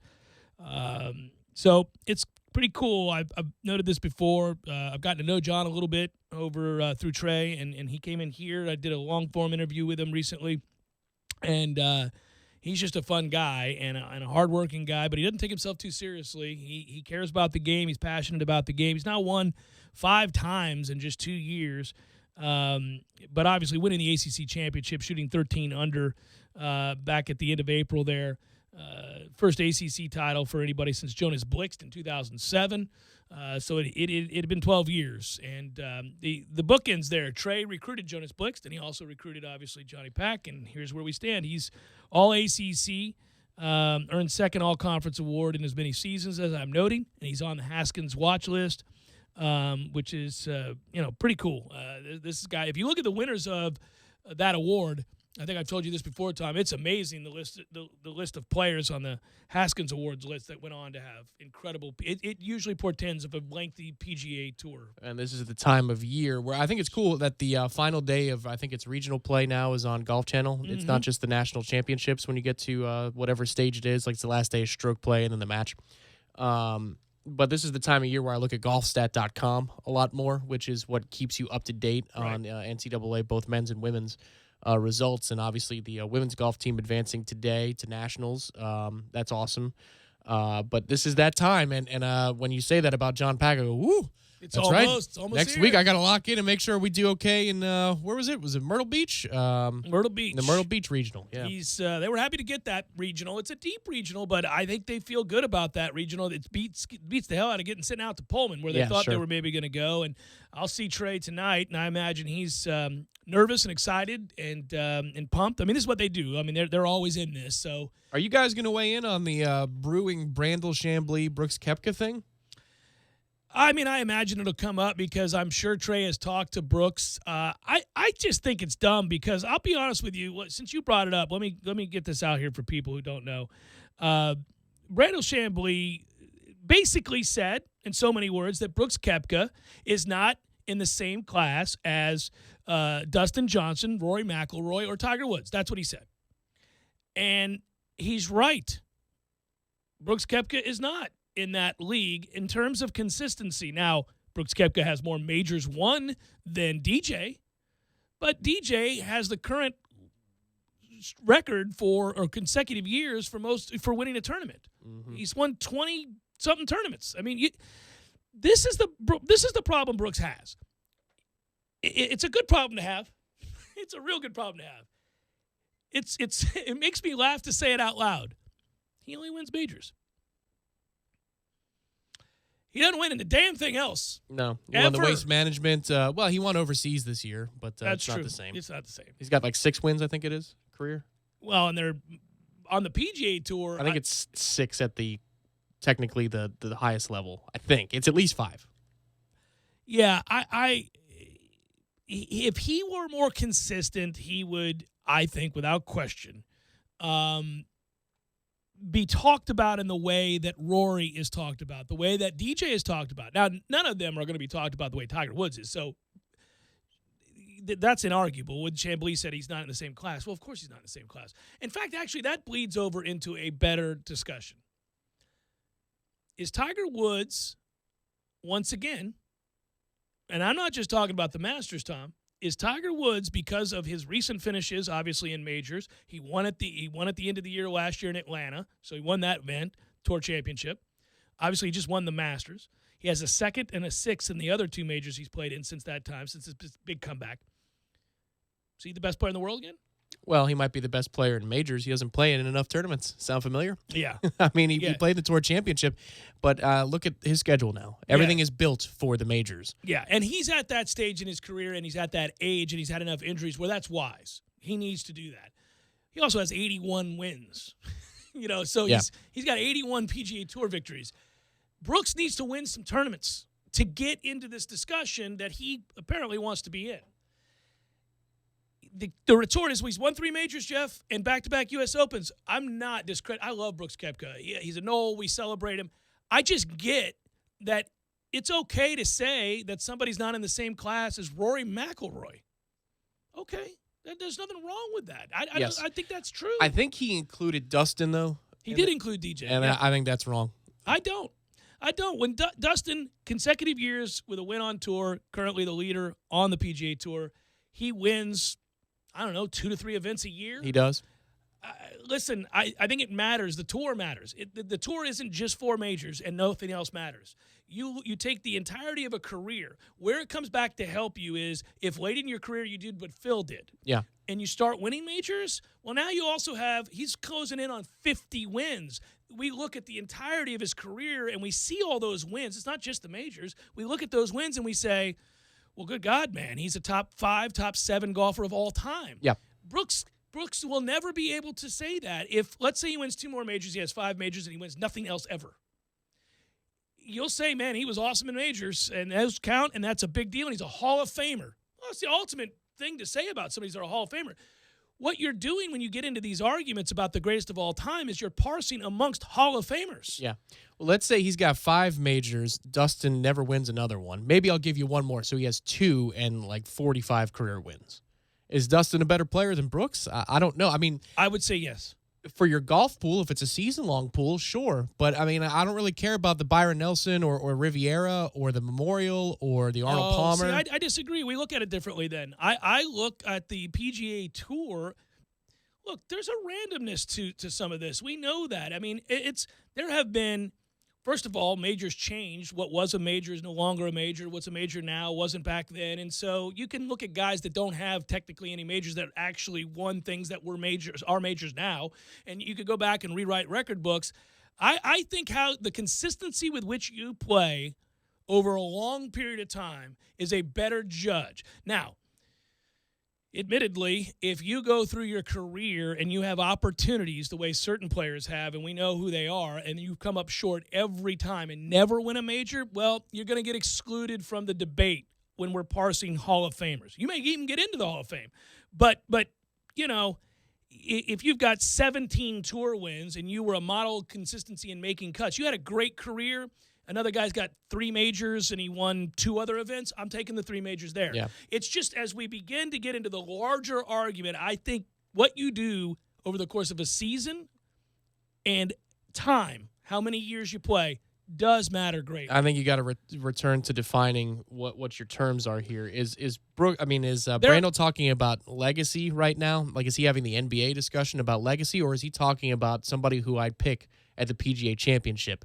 Because if we're having the discussion about the latter, then Brooks is in a discussion that ahead of Dustin. He's ahead of. Yes. He stared Dustin Johnson down last year on a Sunday at the U.S. Open and beat his ass. I mean, what more do you need? Yeah, I would. You're right. I mean, if we're talking about legacy, it's a different discussion. Chambly said about that, I chose Dustin and Rory for very specific reasons. They're better drivers of the ball than Brooks. They're better iron players than Brooks for the most part, and they're better around the green. Since 2014, Rory hasn't finished worse than 6th in scoring average. Dustin hasn't finished worse than 7th on tour in scoring average. Brooks has never finished better than 9th on the tour. 9th is great. It's not as good as Rory and Dustin, but it's great. And it's not as good as Tiger Woods. Would I put him right behind those 3 players? Yes. Brooks is an amazing player. I just don't think he's in the same class right now as Tiger Woods, DJ, and Rory. The only one you're quibbling there with is DJ. I quibble a little bit with Rory too. If we're talking about, well, listen, we're talking about in this moment in time, and how many issues has Rory had closing the deal since he last, what was it, the PGA that he won a handful of years ago? And Rory at that time looked like he had golf by the He boat raced what. the British recently. That was He beat Sergio at the British, yeah. and then he had the remember it was they played up on the group with Phil and Ricky, that was crazy. and they finished on 18 because of darkness. But I think in this moment in time, if you're doing betting favorites, for me, I would bet on Brooks before I would bet on Rory because I trust Brooks on a Sunday more than I trust Rory on a Sunday. I trust Brooks more on a Sunday more than I trust Dustin. Like, he can deal with the heat better. He's proven it in the last few years. Yeah, I think Brooks is one of the best players in the world, one of the best 5 or 6 guys to pick going into a major, depending on the course. It's true of everybody that there are weaknesses and foibles, certain types of courses. We know that. But I just think that you can't solely look at majors because there is some randomness to this. We've seen some sorry-ass players win majors. Sorry asses have won majors. Now, it's all relative. Obviously, if you're on the PGA Tour, you're 1%. You get it. I'm just saying that for the audience. Right. Well, if you look at the last 8 majors, right? I mean, Sean McKeel and stuff where you go, of course. Okay, really? But if you look at the last 8 majors, right, and you say who's the most consistent player of all players over the last 8 majors, I mean, he's at least 1 or 2, right, on that list. Yeah. He may be 1. Yeah, he probably is. Yeah. Well, let's go back and look. But yeah, he's probably. Well, he's won 3 of them. He finished in second. I mean, so he missed the Masters last year because of injury. So, for me, if you're just talking about betting favorites moving forward in the biggest tournaments, because now we bridge this major season to be quite continuous. We're not in that broken up period like we used to be. He is very much in the same discussion with those two. If you're talking about a plaque in Jacksonville, the World Golf Hall of Fame, okay, yes, those guys are, fine, You'll fine, concede that point. Yes, All I right, will well, concede. then we're on the same page then, because I am a betting man just like you are, and if I had to bet on either Dustin Johnson or Brooks Koepka in any major this year, I'm taking Brooks Koepka. Yeah, but as a career, I think Dustin's clearly had the better career. Would you take Brooks or Rory? I'd take Brooks right now. Rory's played really well this year. Now, he is struggling on Sundays for some reason. Well, and he was sorry in the Masters. Again, it's another pre-lead up to a major where it's like, hey, Rory got it together in February and March, but then what happens? He flames out. Yeah, Justin Rose was a much greater disappointment. I mean, Justin Rose ranked number 1 in the world going into that tournament, had every statistical advantage you could possibly have going into that tournament, and he missed the cut. Right, but Rory finished on 9 on Sunday with split tees. That tells you all you need to know about how much he was in contention. That's correct, but what I would say is because Rory played the way he did and because Justin Rose played the way he did, we do see there's a randomness sometimes, and to the best players in the world in majors. We know that. But there is consistently a story about Rory over the last few years, which is, that putter forces him to go mental. I mean, again, he's more accomplished than Brooks. I'm not arguing that point. But I'm arguing if I'm picking a squad right now to win a major, like this year at Bethpage or Pebble or wherever the hell it is over at the British this year, I think it's a newer venue, I'm picking Brooks. But let me say this. What's interesting, go back to the original question. I know we got to get out of here. These have been good talks. Is Tiger Woods better than all of those guys? Right now, is Tiger Woods better than the people we're sitting here yelling at each other about or bringing up Randall's points? Yeah. I think I think I'm betting on Tiger right now. For a 5 major trend, Brooks is the better player. For a 3 major trend, it's Tiger. Especially with where the majors are this year. Yeah. That's crazy. You want to talk about a comeback. Put that in perspective. We used to wonder, would he ever come back and make it back on the tour and make cuts and win a tournament? Well, obviously he's done that. Then we wondered whether or not could he ever win a major. I mean, we're really going to win another major here. It's been, over 8 years? Yep. I mean, are we going to win another major?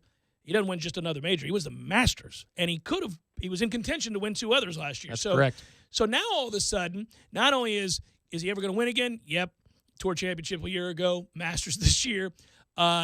Is he ever going to get close to Jack's record? Well, it's now in play again. We're talking. Well, he could be at 17 in 6 weeks' time. Yeah. So where the majors are this year, we're not only saying, he can come back and that's worth talking about again.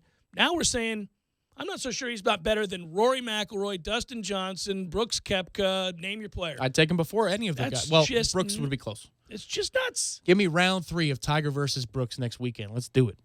Yeah. Throw in Molinari, who's usually not afraid. Well, he's in the triangle right now. Here we go. He's in the triangle. We'll come back, wrap it up.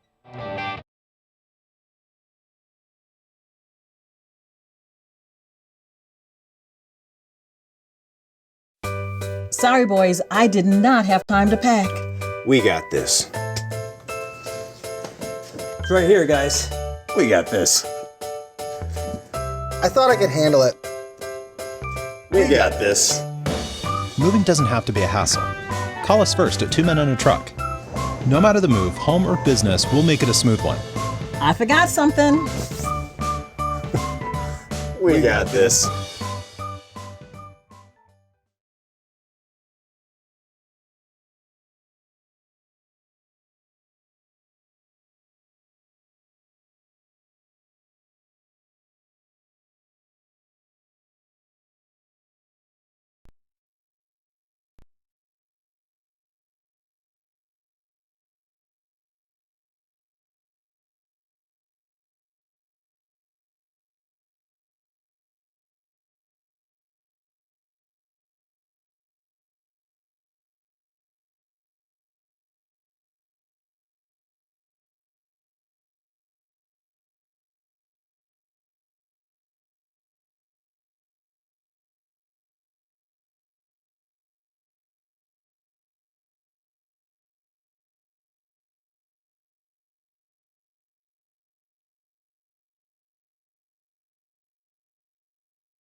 it's time for, how you say, with the pitching, probables? One quick thing, and I know we got to hurry up and get to these probables. All I would ask of Brooks is if you're going to have an opinion, back it up and stand by it.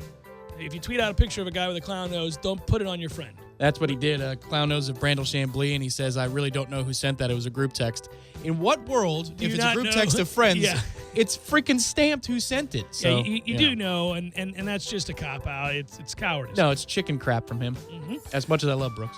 White Sox, Indians tonight, 6:10 matchup. Ronaldo Lopez, Shane Bieber. We got Mariners, Yankees, UC Kikuchi, and Jonathan Loaiziga. We got Chris Sale going for the Red Sox, Andrew Kashner going for the Orioles, Twins, Blue Jays, Kyle Gibson, Trent Thornton, Tyler Skaggs going for the Angels. The Tigers will throw Matthew Boyd, Jose Urena for the woeful Marlins taking on the Cubs, Kyle Hendricks, Royals, Astros, Jorge Lopez, Brad Peacock. Giants, Rockies, Derek Holland, John Gray. Reds, A's. Sonny Gray didn't have a win this year. Sonny Gray going for the Reds. Brett Anderson going for the A's. Finally, Braves, Dodgers, 10-10 tonight. Should be a good game. Do we have that game? Tonight we are playing NBA playoffs right Good here call, on these sir. airwaves. Good call. Mike Foltynewicz going for the Braves. Clayton Kershaw for the Dodgers. I'm just saying. It's a pretty damn good matchup. I may watch tonight. Good work out of you. How much time do we have? We got another 45 seconds to a minute. I was going to say get into another debate, or we could just listen to the talking heads and exit on that note. We could. No, Brooks, listen, man. Brooks is not devoid of being a moron. I'm not arguing that one bit. No. You're just talking about who you would take in a major right now, Brooks Koepka or Dustin Johnson, and you disagree with Brandel on that. And I have undying admiration for the dude's toughness. It's so hard to be that tough, that consistently on a golf course, especially when Tiger Woods in the last two majors is doing what he's doing. And you could argue he never really cracked in either of them. I get what happened in 12, but he has to come back, make eagle on 13. He does. No, listen, he's not afraid. I don't think we're ever going to say that. The reason he screwed up was a little bit different than the reason Molinari screwed up. Now, they were in the same group. Let's see what he does when he's in the same group with him again, now that he's won a major and closed it out. Tiger was the only one who did not throw that thing in the drink on 12. The other four pursuers did. That is inarguable. Where Molinari cracked was he continued to kind of suck. It happened on his face. It was crazy. But Brooks goes, screw this. Oh, yeah. Screw this. No, I'm coming back right here, right freaking now. He's got a ton of toughness, and he's a no, and we do love him. Stop being I quibble with his personality a little bit, man. And so do the writers, clearly. I mean, he doesn't endear himself to people. No, if you're going to be indignant about not being covered, then you've got to be willing to be covered. That's exactly right. Good work out of you. Good work, Matthew. Be well, everybody. Have a great night. We'll talk to you later.